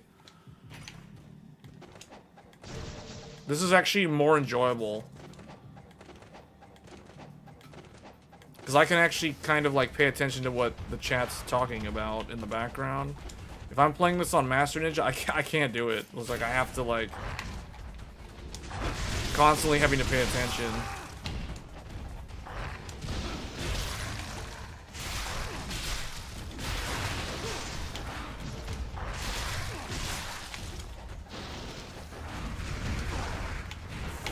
Okay, they want to knock me down. Okay.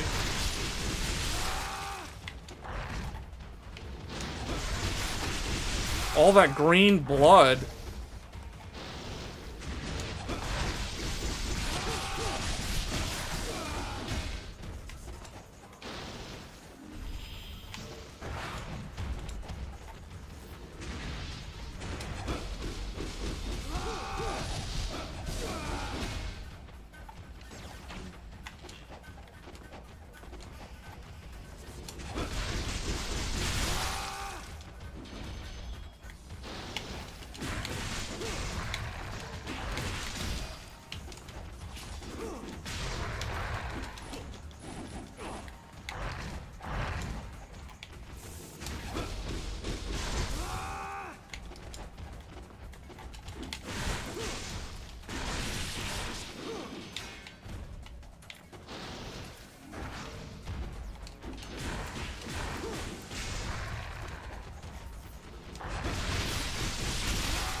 I thought there was a treasure around here. I guess there's not.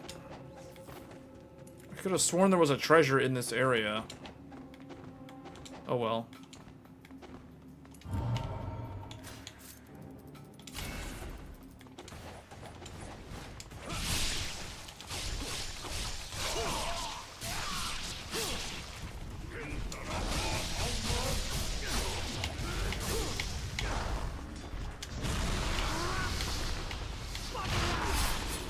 Man, that just chopped all those guys up.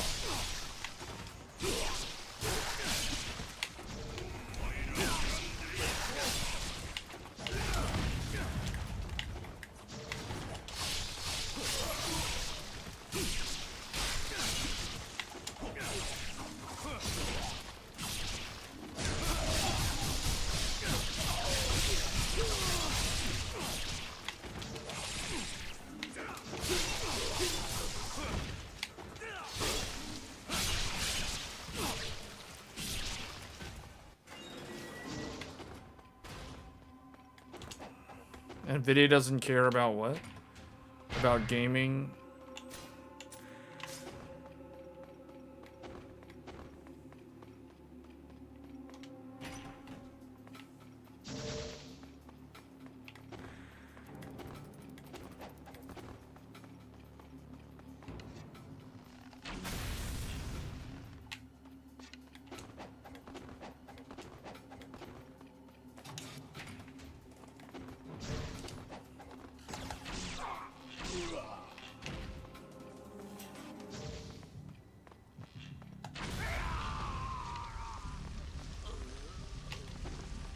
I think there's gonna be like dogs or something. I'm gonna take the save here.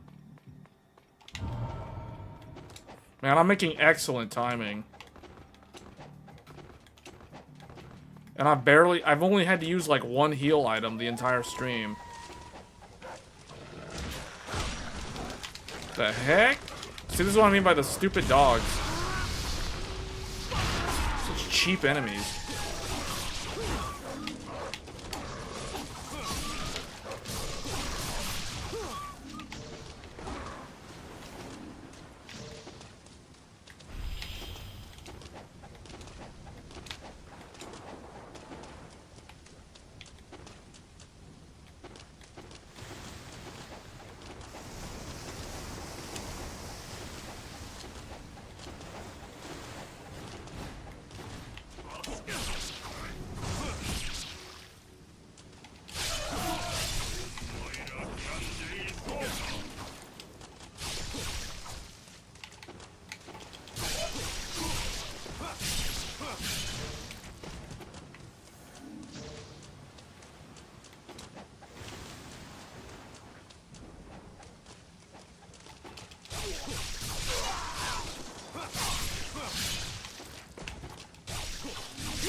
The card doesn't have to do what?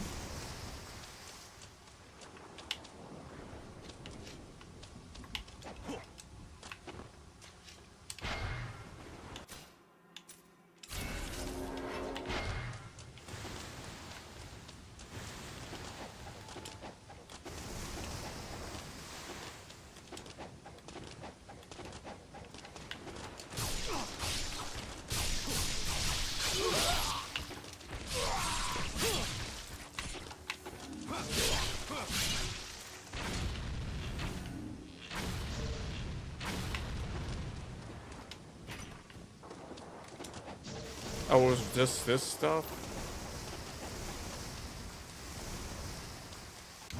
See, even if the 5080 can overclock, I would never do it because of the power connector. Because you have to raise the power limit, which means it's gonna pull like over 400 something. Because it starts off at 360. So yeah, no, I wouldn't even bother.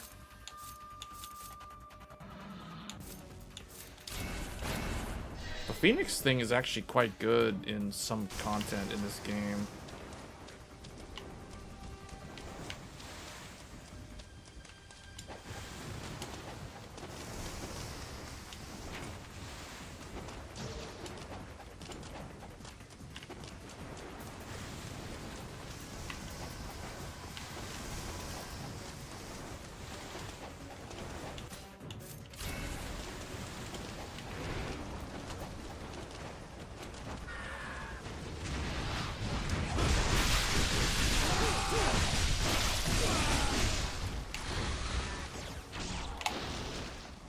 There's one over here somewhere. Oh, this guy.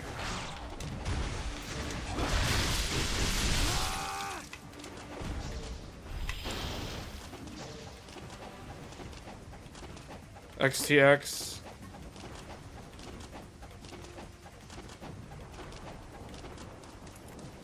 This is a game that is using Lumen and Nanite, guys. Like, this is using software ray tracing. And this is at one key area where I really think that the 9070 XT, I expect it to improve in this regard.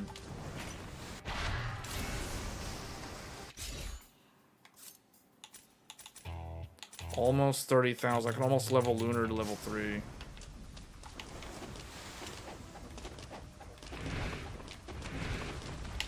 Oh wow, that's a lot.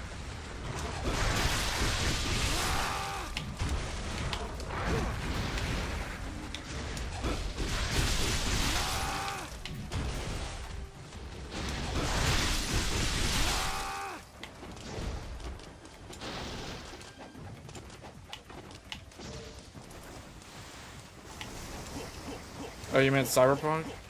Well, in general, I think the new... Hold on, was there a save here?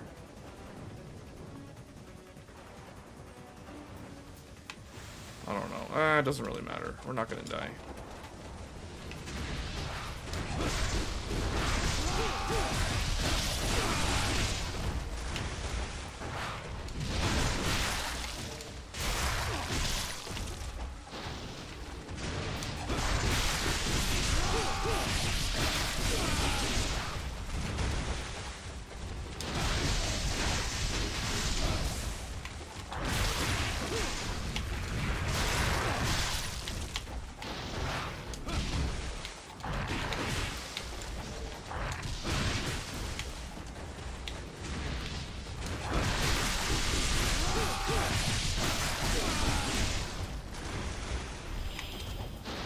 Was there a treasure over here? No. Alright, here comes a mid-boss. This is the giant guy on the George Washington Bridge or Brooklyn Bridge. It makes me think of the old Spider-Man, the animated series. Where Spider-Man always ended up fighting stuff like the Green Goblin on the George Washington Bridge.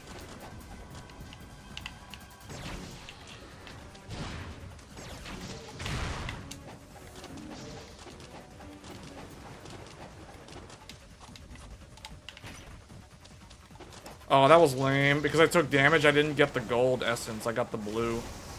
Which I totally didn't need. If you're at full... That's a wild card chest. If you're at full health, you'll get essence. Basically money. What the... I don't think I've ever remember getting grabbed by this guy.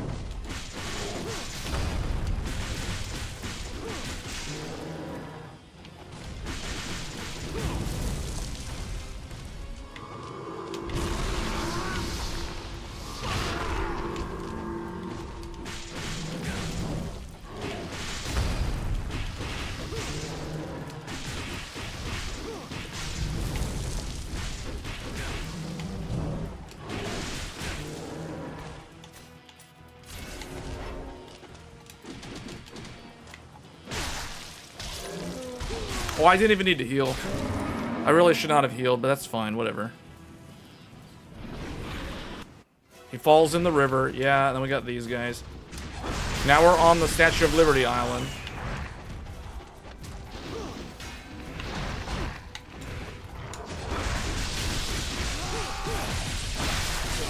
Yeah, that was a 2-for-1. That was perfect.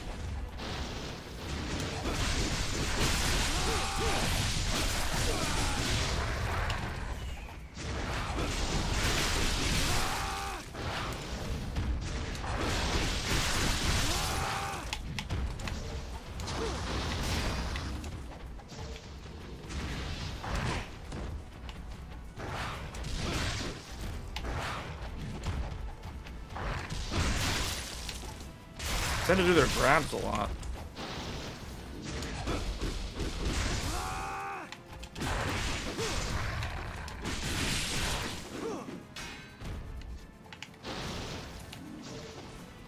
What happened to the... There was like a bird. There was one of those like demon birds I could hear it. I guess it like despawned or something. Now we're going inside the Statue of Liberty.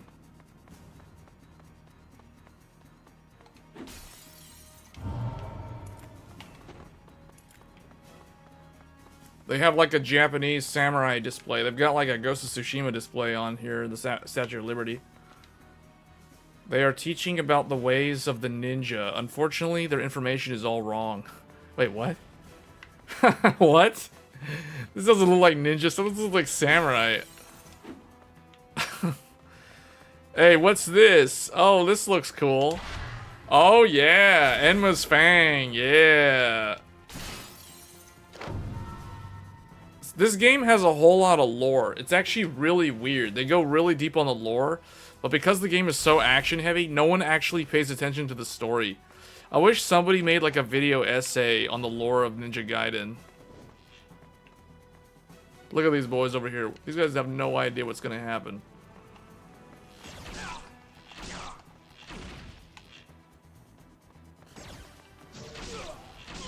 Leg shots.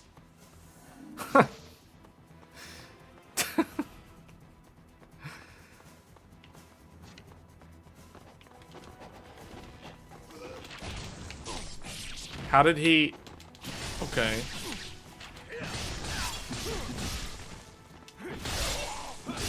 Yeah, this is Cloud Strife. This is Final Fantasy VII style right here. Buster Sword.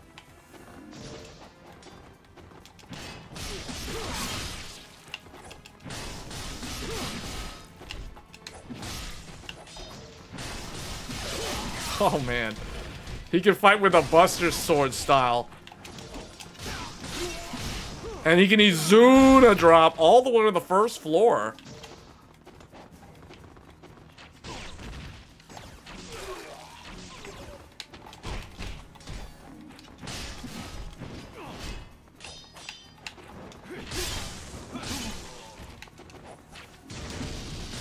Yeah, 8,000 kits are like 250. They're around there. That's how much I paid for mine. I paid $249 at Micro Center for my 8,000 kit. That was like last year. Is that guy dying? Okay. Alright, we're good. How do I get over here again?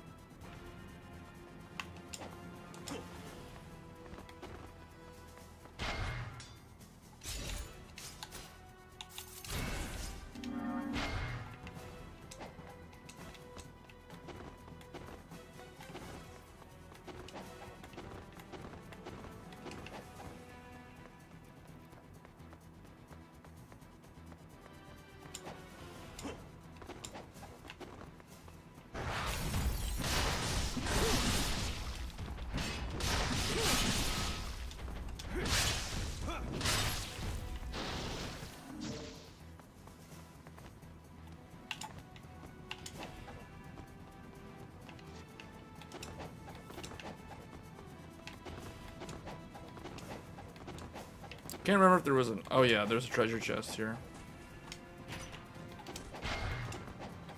Wait, was I low on those? Oh yeah, I did use one in that boss fight. See, I don't know. This Black Myth Wukong seems like a really good game. I just find this game like over the top crazy compared to that game. That game, you have to be more methodical in your approach. This game, it's just like you just gotta go with the flow.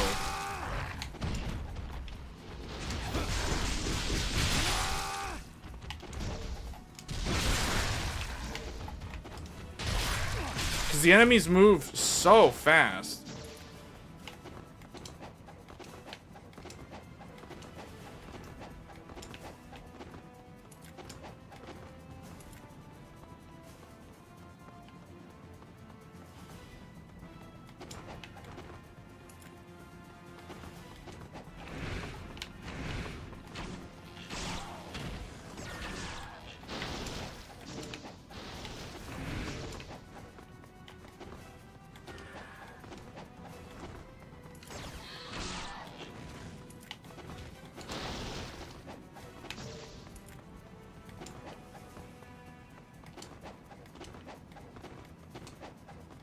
I seriously chose to go the long way? I didn't even realize that.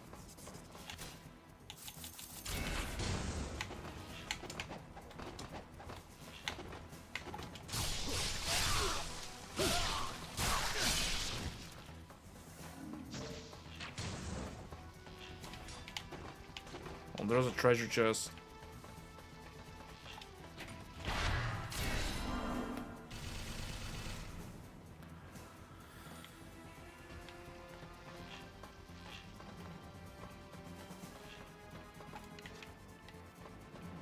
There's an enemy around somewhere. I can hear him. Where is he?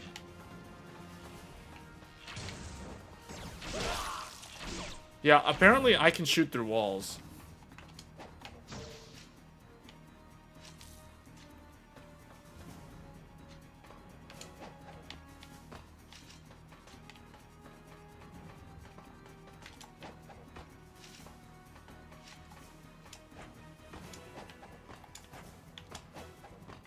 Okay, it's like really hard to fail the jump. That's actually not what I wanted to do. It's like the game, I wanted to go to the lower level of platforms to see if there was a treasure, and it's like, no, you can't do that. I thought there was a treasure here. Okay, apparently it was just an enemy. So, okay.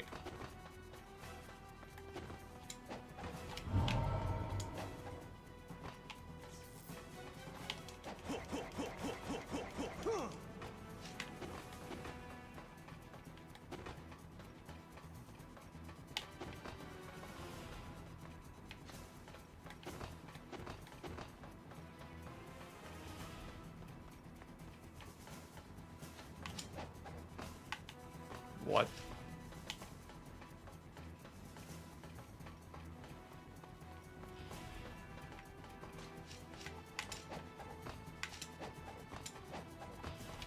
There we go.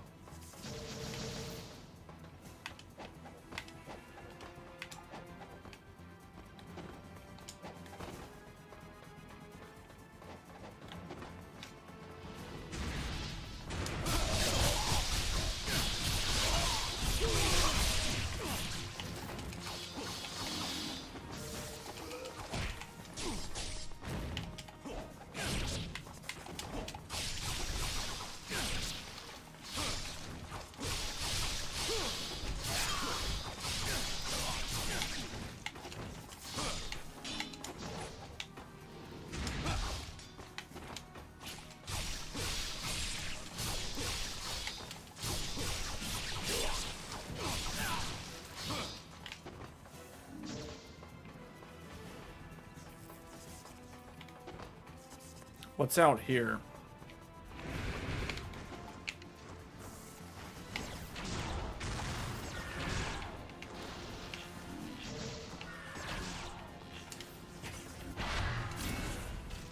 Well, that was totally worth going out there.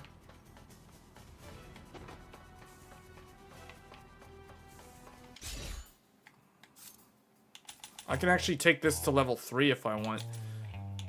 Yeah, we're gonna take this to level 3. This will make fighting the boss that we're about to fight much easier. No more greens. There.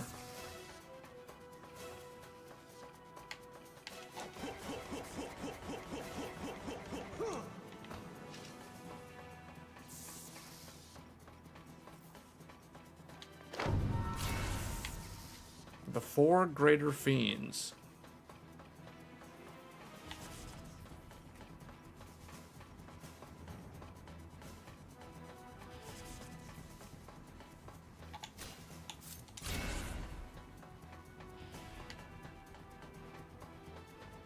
Okay, this is it.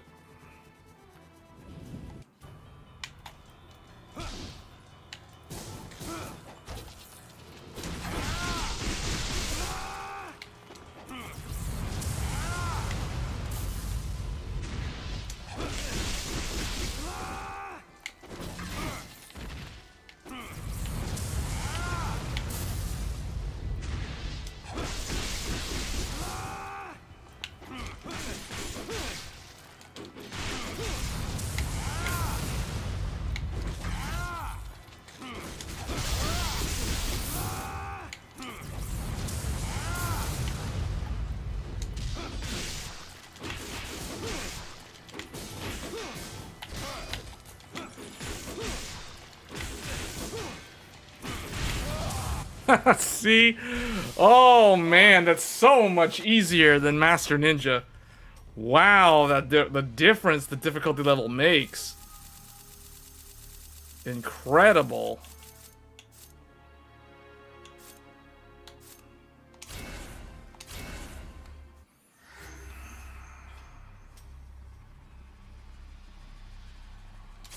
Okay.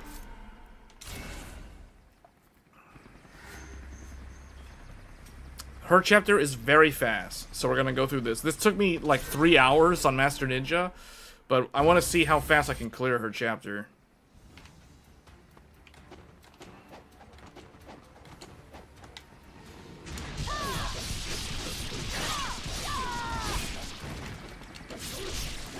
Because it's actually the shortest chapter in the game.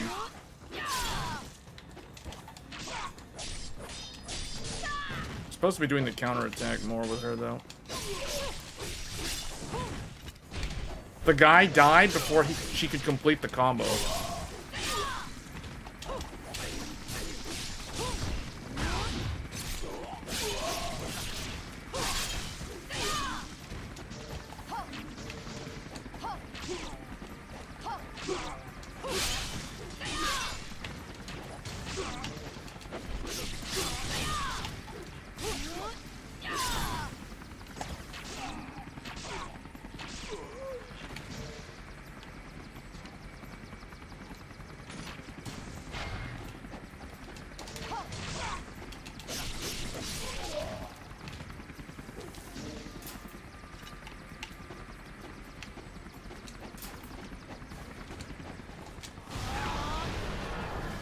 See, there's way less enemies, actually.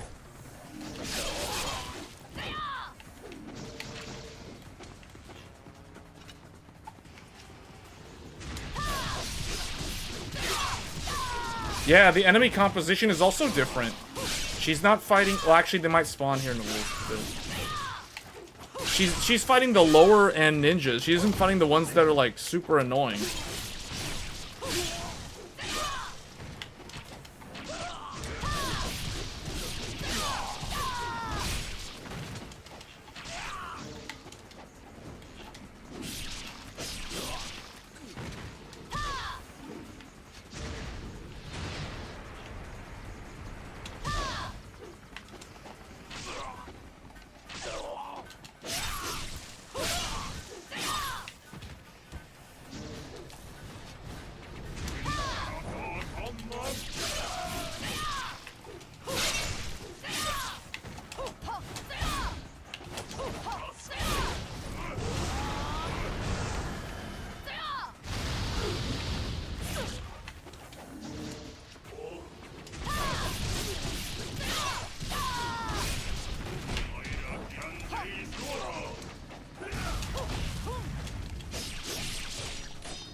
Alright, here comes Tengu.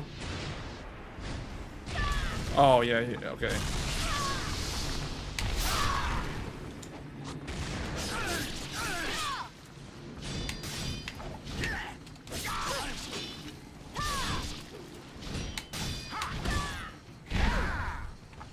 See, I would have been dead. I would have been dead if that was a Master Ninja already.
Your knocked to a fan died quicker, actually.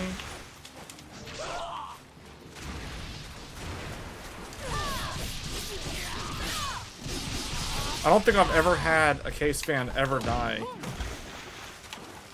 I don't know why. I mean, knock on wood, but, like, I've never had one go bad. Eventually, they will fail.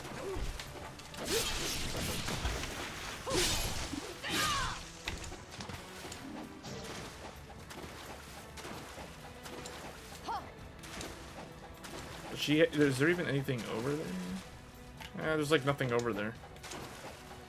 Is there something up here? Oh yeah, there is.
Still a lot of enemies.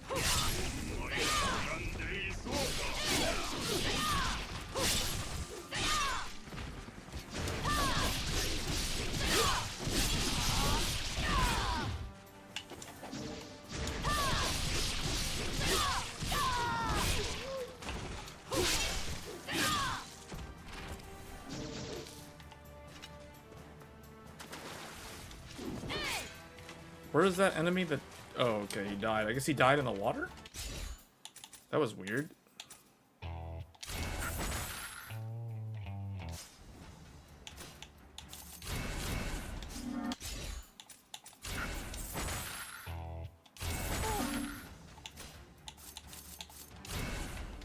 Yeah, she's maxed out on healing items. Just needed to get my Nympho back for the Tengu fight here.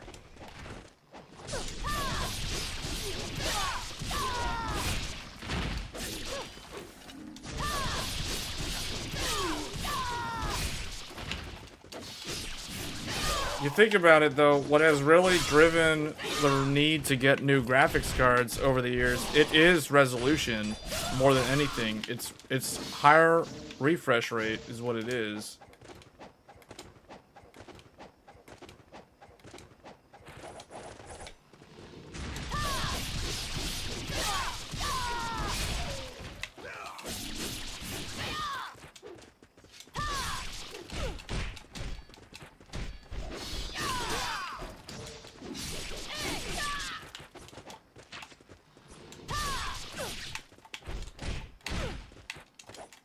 That's weird. She like fell down and couldn't get up. Why did she fall and can't get up?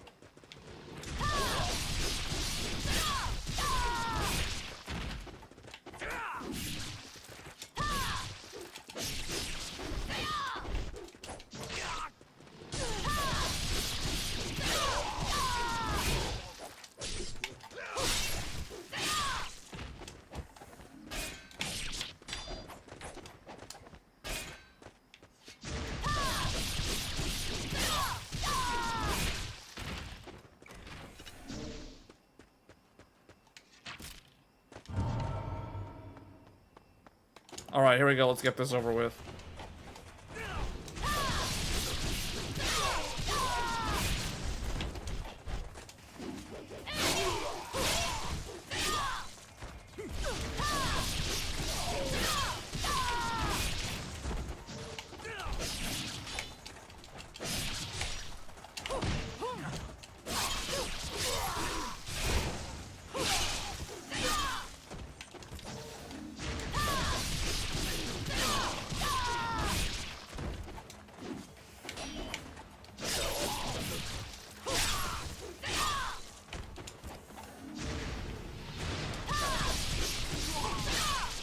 You never had to arm anything else?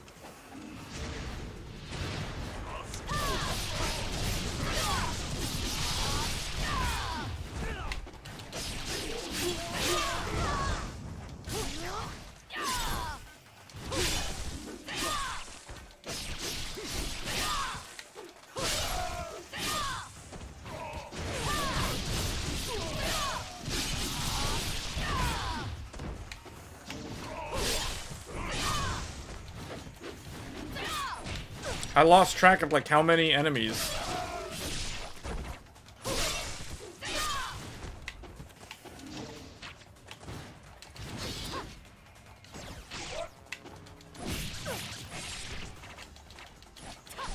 He just died? He like fell dead? What was up with that?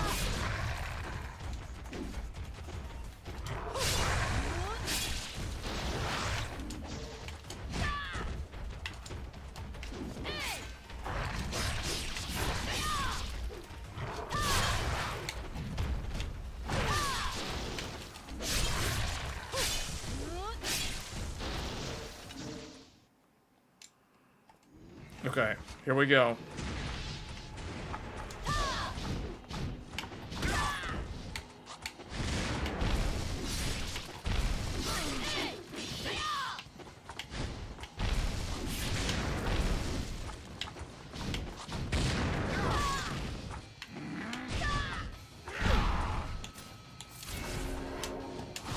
Oh, what if I just like do this to both of them?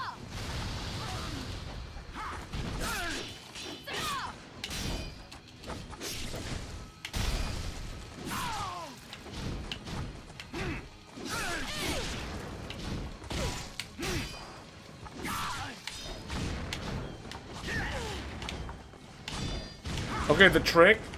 There's a trick with the AI. If you only show one Tengu on the screen, the other one won't do anything. He won't spam those stupid range like Trukin at you.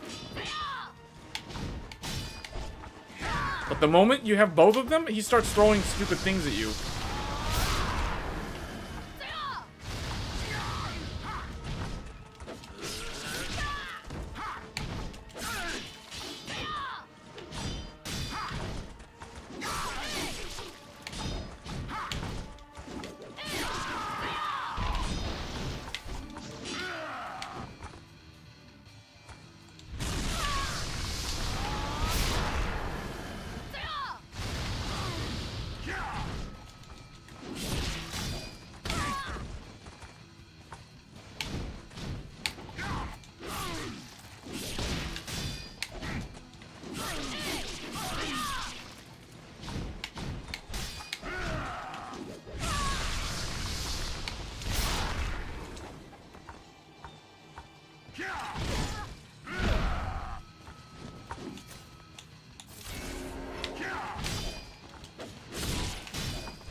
Okay.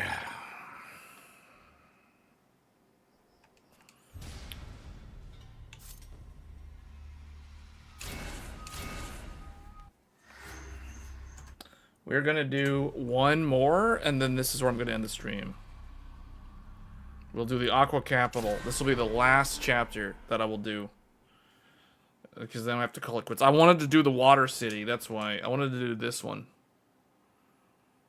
Because I think this was the last one. No, I did the one after this on Master Ninja on stream as well. Try fighting these big werewolves with the claws. Let's see how much damage they do. How much this claw cuts their arms.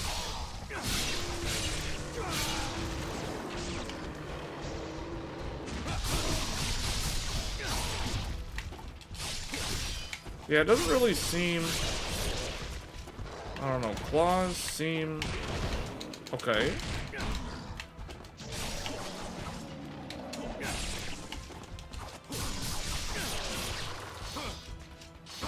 They seem not that good against these guys.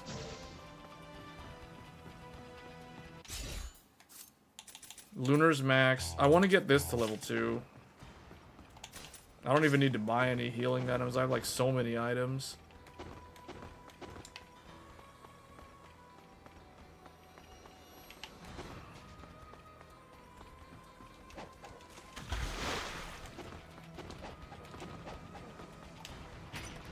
You can see the effects of Lumen and Nanite in this game. This game is like a night and day difference compared to the original.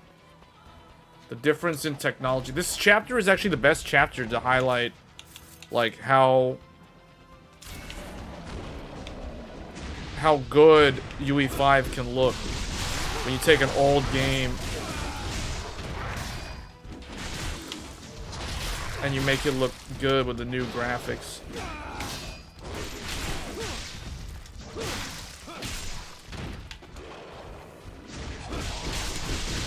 Yeah, man, the staff is just so good. I think this is my favorite weapon in the whole game. It's just so good. It's just so good. In fact, it's too good. I don't even know, why did those aerial things keep, like, despawning? Oh, look, here comes some werewolves. Just do this, and they all get, like, cut up.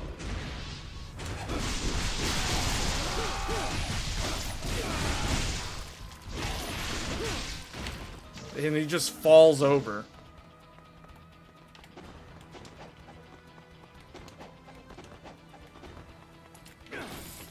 Does it drop essence? Oh, you can farm essence from the fruits. There's essence in the fruits. That's cool. There's essence in the stuff.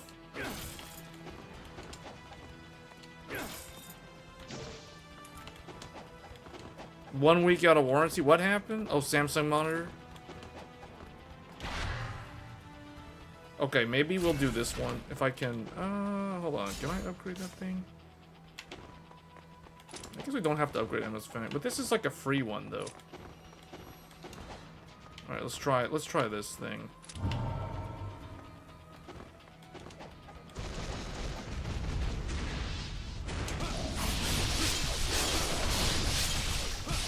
Okay, I like this.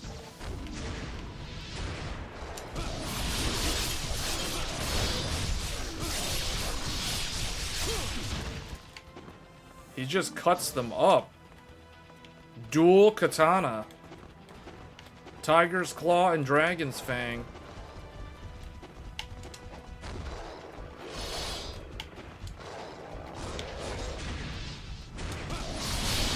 Look at that. Annihilation. That's like what you call a Mortal Kombat fatality. Or is that brutality? I guess that's brutality.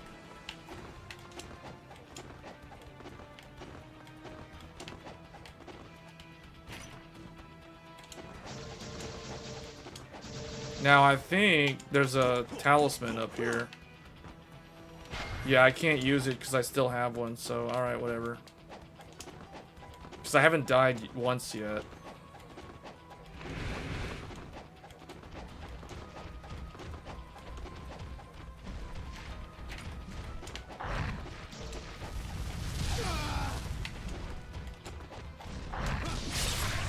Ooh, that delimbed that thing quick. Wow. Man, okay. These katanas are something else. You see that? He just like delimbed them like so easily. This is only level 1.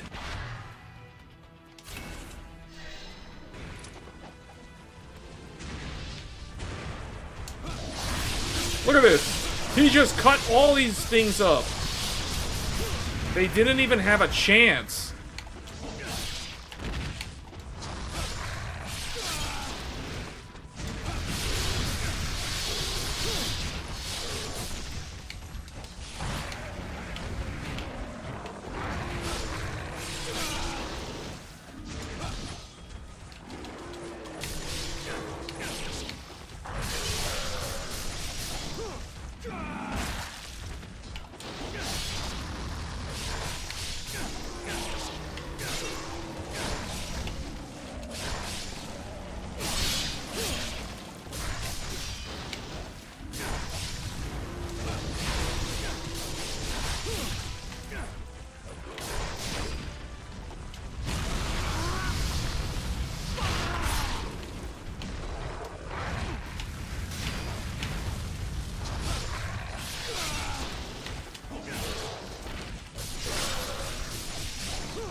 He cut that thing's head off.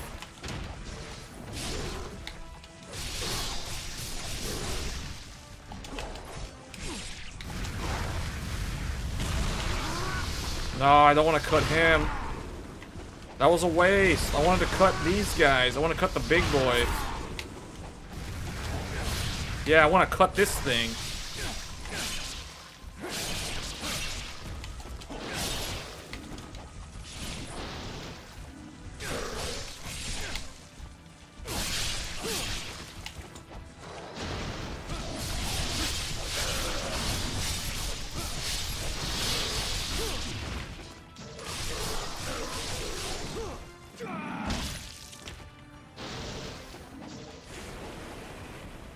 Alright, I think there was a secret item.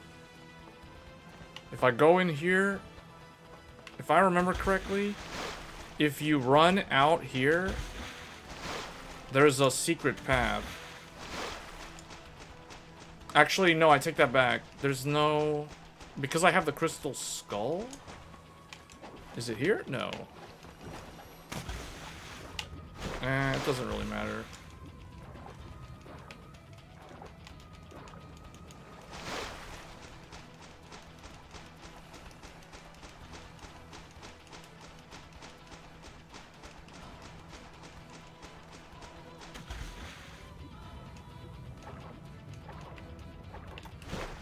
Why do they gotta make this part so unnecessarily hard?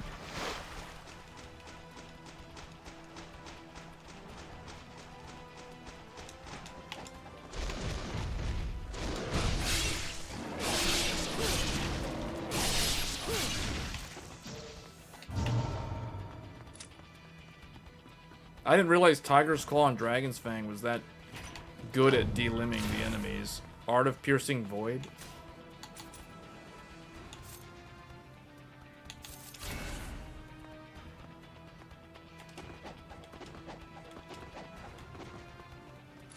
Can I upgrade them? Actually, we're gonna upgrade Endless Fang instead for the upcoming boss fight. Wait, I can upgrade both? Okay. Everything's level 2. This one's level 3. Now they'll kill things even faster.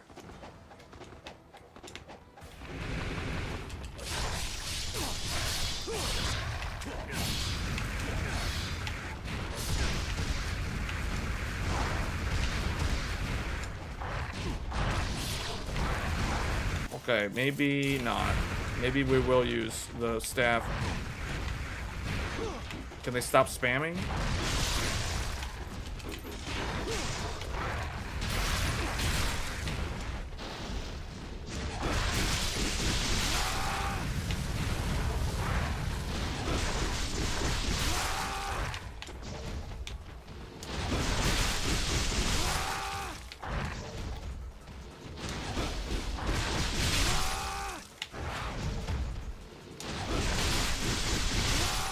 Yeah, this thing is just so effective against those ghouls or whatever those things are. It's just so good against them.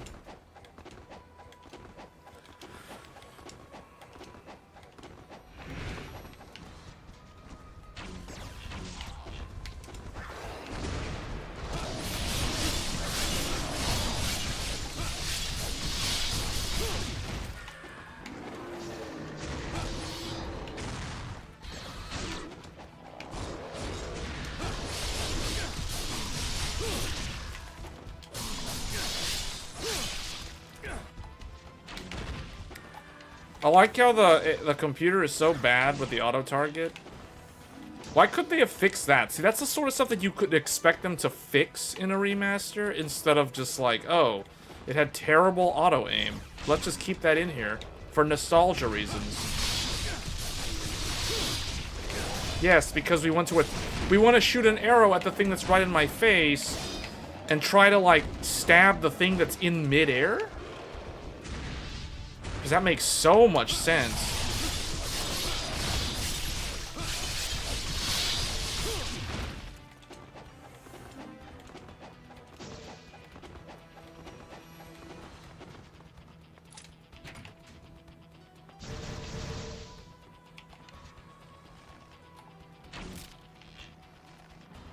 There's supposed to be a way to, like, zoom the camera in. Oh, that's how you do it. I just learned something. I went through all the difficulty levels, including Master Ninja, and never learned how to zoom the camera in until now.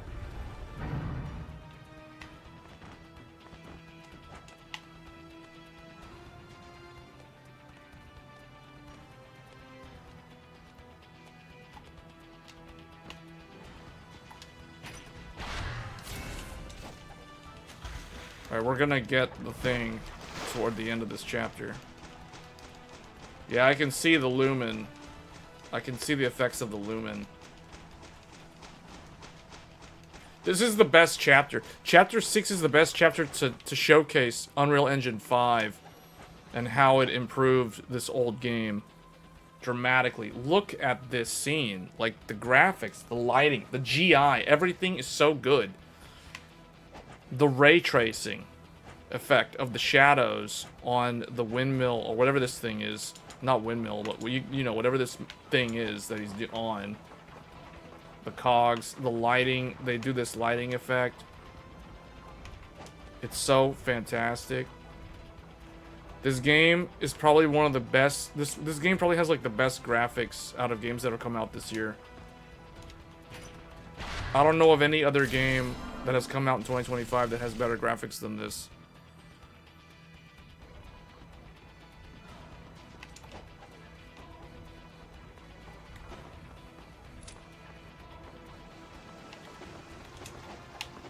Chapter 6. This is chapter 6. This is the best showcasing of... I like how that one jumped up at me and I like went past him. I just went right underneath him and cut up all his buddies. Well, this one's mad. He doesn't like it. He doesn't like that I cut them up.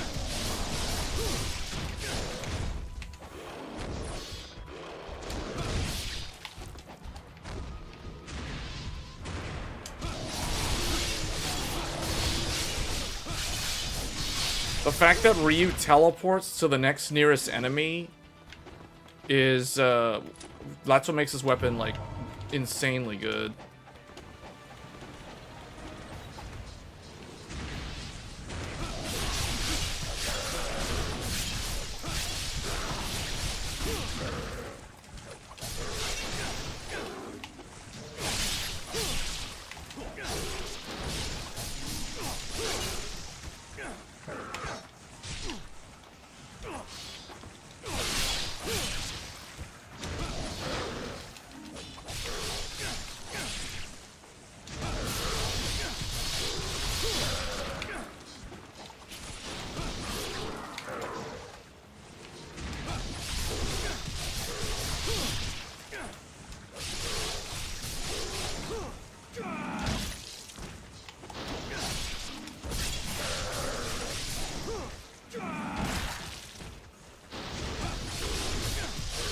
Are any of you gonna get Ninja Gaiden 4 this fall?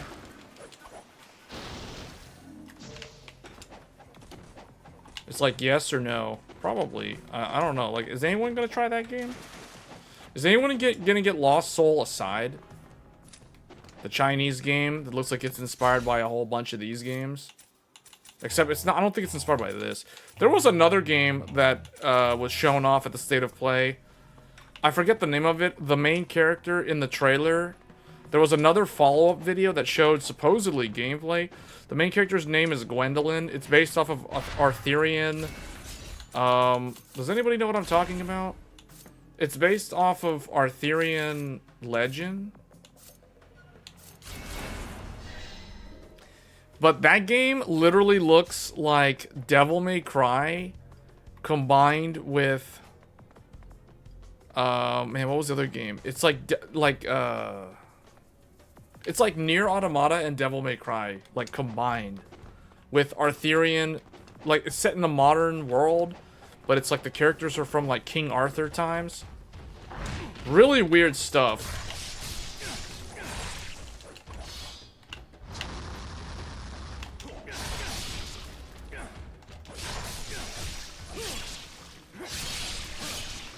Tides of Annihilation. Yeah, that's the game. Alright, for these guys, I don't waste my time. We're just just gonna do this because it kills him in one cycle.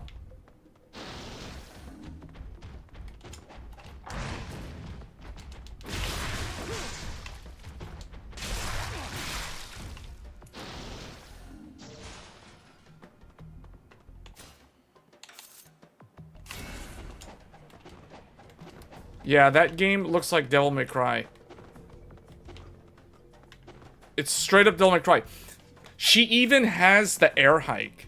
She literally has the air hike, and she has Nero's the grab attack that he has with the demon arm.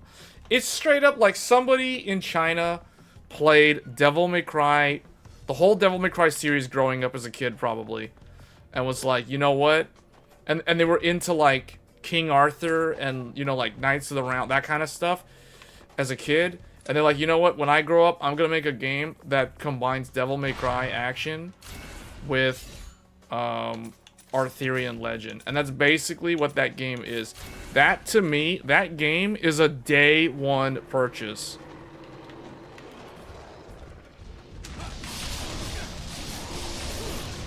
Because I have been wishing to play a Devil May Cry game in so long.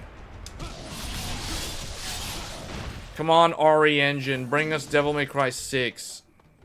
Devil May Cry 5 was 2019. It's been a long time now. It's about time for another Devil May Cry.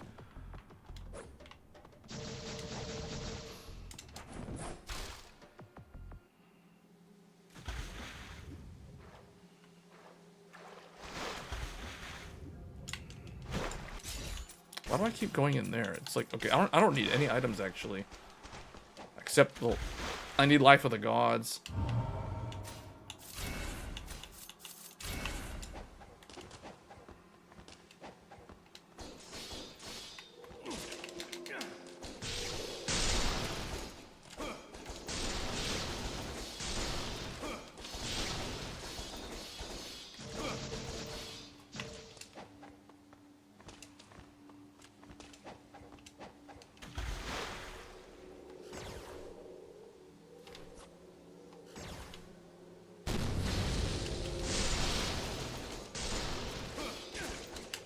How'd that one slip underneath me?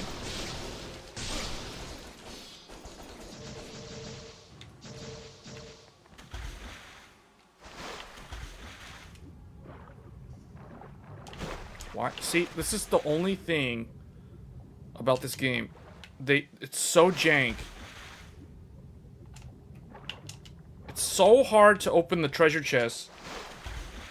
This is like the hardest thing I need to do in this game. It's ridiculous. The bosses are easier than opening treasure chests underwater.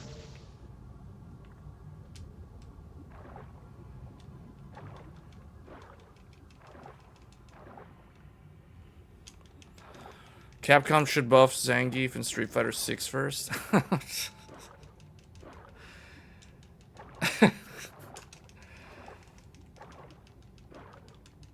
They can totally do that. But man, I really want to play those Chinese action games that are coming out this year. What is that one game? Arise, something Arise. No, it's like the one that's coming out in May. It comes out the same day as the Elden Ring Night Rain. Something game. It's like the game of the guy that looks like he's from Final Fantasy 15.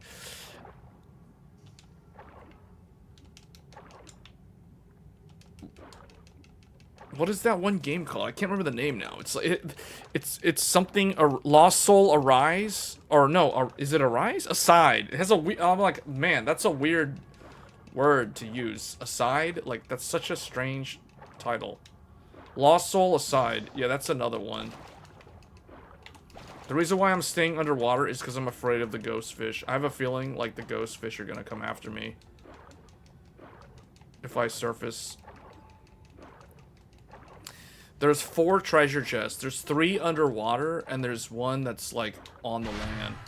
That is what I was looking for. The Life of the Gods, to max my HP. To raise the bar.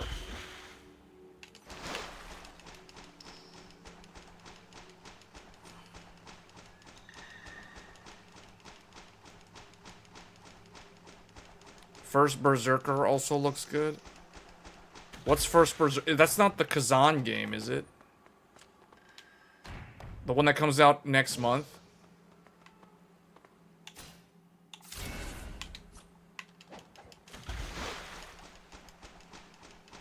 Oh, yeah, I played the demo. I don't know. I feel like I kind of wanted to like that game.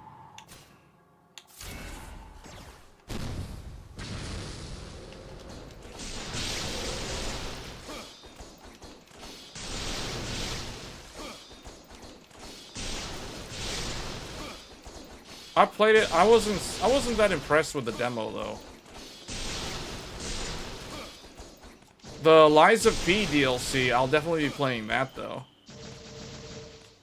I don't know if I'm gonna play the Kazan game.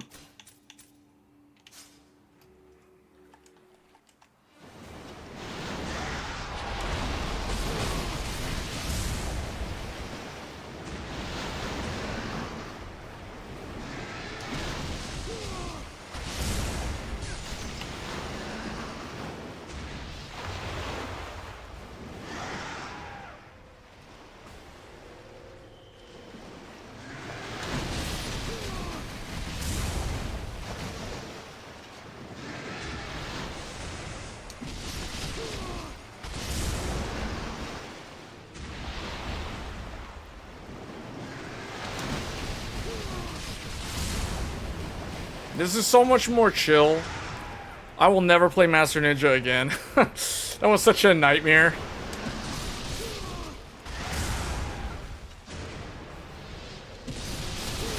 I mean, I'll probably do like the chapter challenge stuff, but I'm not gonna do another like new game run of Master Ninja ever again.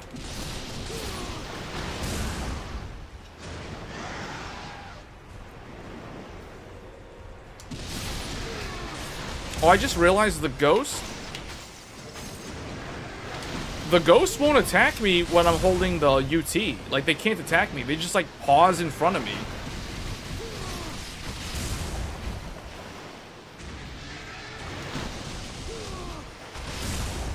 There. So much easier than Master Ninja. This is so much more enjoyable, man. Like, this game, at this difficulty level, it feels just right. It feels still challenging. The game is still challenging on Warrior, aka hard mode. Very hard is very annoying. Master Ninja is like impossible for most gamers.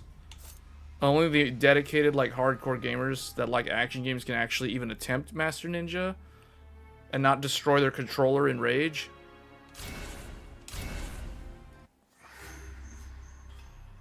Okay, this is where we'll end the stream. If I go to sleep now, if I wake up in, what is that, 3.5 hours, I can play Elden Ring Night Rain again. Although, I don't know, I feel like I'm spoiling that game for me, because you can only play as those 4 characters, and because it's the same map over and over again, and you only land in like 3 or 4 different areas, and it's always the same 2 or 4, it's like, okay, the bosses... The day 1 bosses are either Centipede Demon from Dark Souls 1 or what was that? The demi-human woman, demi-human queen and demi-human whatever the other one was. Like, those are the only 2 bosses that you can fight on day 1. So it's very repetitive. And then on day 2, you either fight Fell Omen, which is the one that causes everyone to fail, because that's the one that I got him like every time today except for once, and we always wiped on him. And then the other one is like, I think the Tree Sentinel Knights. There's like 3 guys on horses. It's like, it's the same stuff. It's like 4 bosses, and then you have the final boss. The final boss is the exact same boss every single time. So I feel like I'm kind of burning myself out by playing too much Night Rain. So I might just sleep in and not do this morning's upcoming network test. And I'll do the one tomorrow evening. So, I think it's from 7 p.m. Pacific to 10 p.m. I'll be streaming again tomorrow evening for Night Rain. That'll be the final Night Rain network test. Yes, I managed to beat the final boss. I did it on yesterday's live stream. I didn't do it this afternoon. Every group that I was in wiped on day 2, right before the final boss.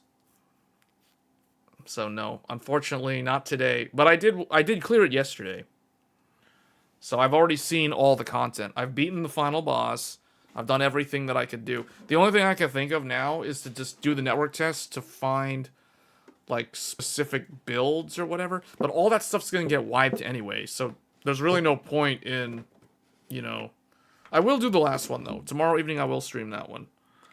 But I think I'm probably gonna skip this upcoming one in like 3.5 hours. And then we're done with Monster Hunter. I'm not gonna stream Monster Hunter now until the final game comes out.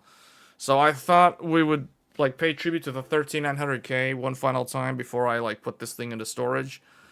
Because yeah, it's been replaced by the Intel Core Ultra series.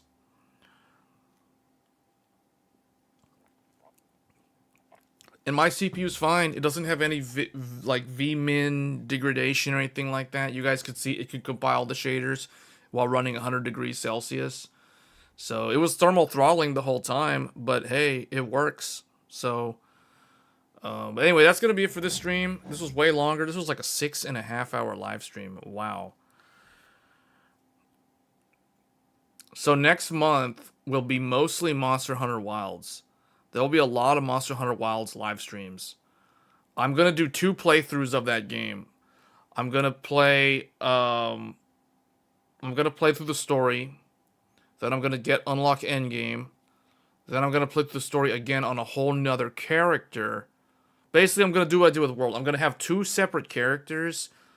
And I'll do 2 full playthroughs of Monster Hunter Wilds. So there'll be a lot of Monster Hunter next month. Like, March is pretty much just going to be Monster Hunter Wilds. Like, that's the only game that you'll see me playing if I'm live streaming. But yeah, that's going to be it for this stream. We're done with Ninja Gaiden Black. I probably won't stream this again. This is done. Like, I just need to finish chapter 7 through 17, and then we're, like, done with this game forever. Until this fall when Ninja Gaiden 4 comes out. So it's just going to be Monster Hunter. From now, like, from... I guess next weekend, I may stream Like a Dragon Pirate Yakuza in Hawaii. That game, I don't think I'll ever finish that game, unless it's only like 15 hours long. Just like how I still need to finish Dynasty Warriors. Dynasty Warriors Origins, I've only played like 5 hours of that game. I'm looking at my Steam playtime right now. Dynasty Warriors, 5.2 hours. So, I don't think I'm ever going to finish Dynasty Warriors, to be honest. We got too much Monster Hunter coming up. That game has too much priority. Oh, the other game that I wanted to play, but I'm probably not going to get around to it. It came out on Friday, so it was yesterday. It was Trails Through Daybreak 2. The sequel to Trails Through Daybreak came out yesterday. So that one we probably will not cover, even though I like that series. I don't have time. Again, it's going to just be Monster Hunter. So in terms of hardware, we're going to try to do some other content that's more like not CPU and not GPU. At some point, I am going to revisit the 9950X and do an overclocking guide for that CPU, like an official one. I did a video on how to use Curve Optimizer last year with that CPU to show how to do like dual CCD overclocking. But I think I want to put out another overclocking guide using the Godlike, so people can see like an MSI BIOS. So that'll be something at some point will come out. The next month we have 9950X3D, so I will definitely be getting that CPU. And then any sort of funds, so all the people, much appreciated. I greatly appreciate all of those of you that have done super chats, because I've been saving up all the super chat money. Basically, I have like a savings fund now to buy a 9070 XT. Thanks to all the super chats over the last like 2 years. So there's enough super chat. Well, I don't know if it's enough. I have to go back and look. But if the MSRP is like around $600, I plan on buying a 9070 XT. And then if I don't have enough super chat fund, I'll just like, if it's, you know, like $50 short or whatever, I'll just fund that out of my own money. So that way we'll be able to do content on the 9070 XT. Because I still think that that's going to be the most interesting graphics card that's coming out this year. So much appreciated to those of you that have donated via Super Chat, or those of you that have joined the Patreon and you've like pledged to the Patreon thing. That does help a lot. So that is very much appreciated. So 9070 XT, that's going to be next month. The 9950X3D, that's also going to be next month. So we got a CPU and we got a GPU next month. You're going to stream some more games on 5090 shortly. Okay. Yeah. Well, that's going to be it for this stream. Yeah. So we will do one more stream tomorrow for Elden Ring Night Rain tomorrow evening. And then that's going to be it. And then we have Like a Dragon the following weekend. And then after that, it's going to be Monster Hunter, and more Monster Hunter. There's going to be so much Monster Hunter. People are probably going to get either bored out of their mind, or they're going to be so impressed with the depth of that game's combat that I'll probably convert people to start playing Monster Hunter. I don't know. Maybe. I don't expect to do that. But I think you guys are going to be like, what? That you can actually do that in this game? So that's the thing about Monster Hunter Wilds. I think it's going to get people off guard. Like, people who are not into the series might actually think of, like, trying the series out. So definitely try out the beta test while you can. It is available to everyone on PC, on PlayStation. I think it's also on Xbox. 9070 XT, it can be 2 to 3.5 slot. It depends. We've seen some really chonky ones. So we'll see. But yeah, there should be a 2-slot design. We have to wait and see. There's not enough info. We'll know more at the very end of the month. Let's put it this way. When Monster Hunter launches, AMD will officially reveal the full details on the 9070 XT. So that's going to be, what, 2 weeks from now? Yeah, just under 2 weeks. We got 2 full weeks, 2 full work weeks, and then 9070 XT. Well, okay, less than 2 weeks, because it's kind of, they said it's like February 28th, right? So just under 2 weeks. 9070 XT. And we will be switching to the 9950 X3D. Although I need to figure out like what I'm going to do. Like which CPU, which motherboard, what combination, that kind of thing. So yeah, we're definitely switching over to that. Because that thing... And we will be doing overclocking guides for the 9950 X3D as well. How to overclock a dual CCD. Because you can overclock them separately. You can overclock the Vcache, similar to what I did for the 9800 X3D, and then you can overclock the non-X3D, like, more aggressively. And it's going to be really weird to figure out if game mode actually... I don't know. We'll see what AMD does. I think it's going to be interesting. But that is going to be the best CPU of the year, I can tell. Like, that's going to be the one to get. For people who want high core count and good gaming, like the best-in-class gaming performance, 9950 X3D is definitely going to be the one to get.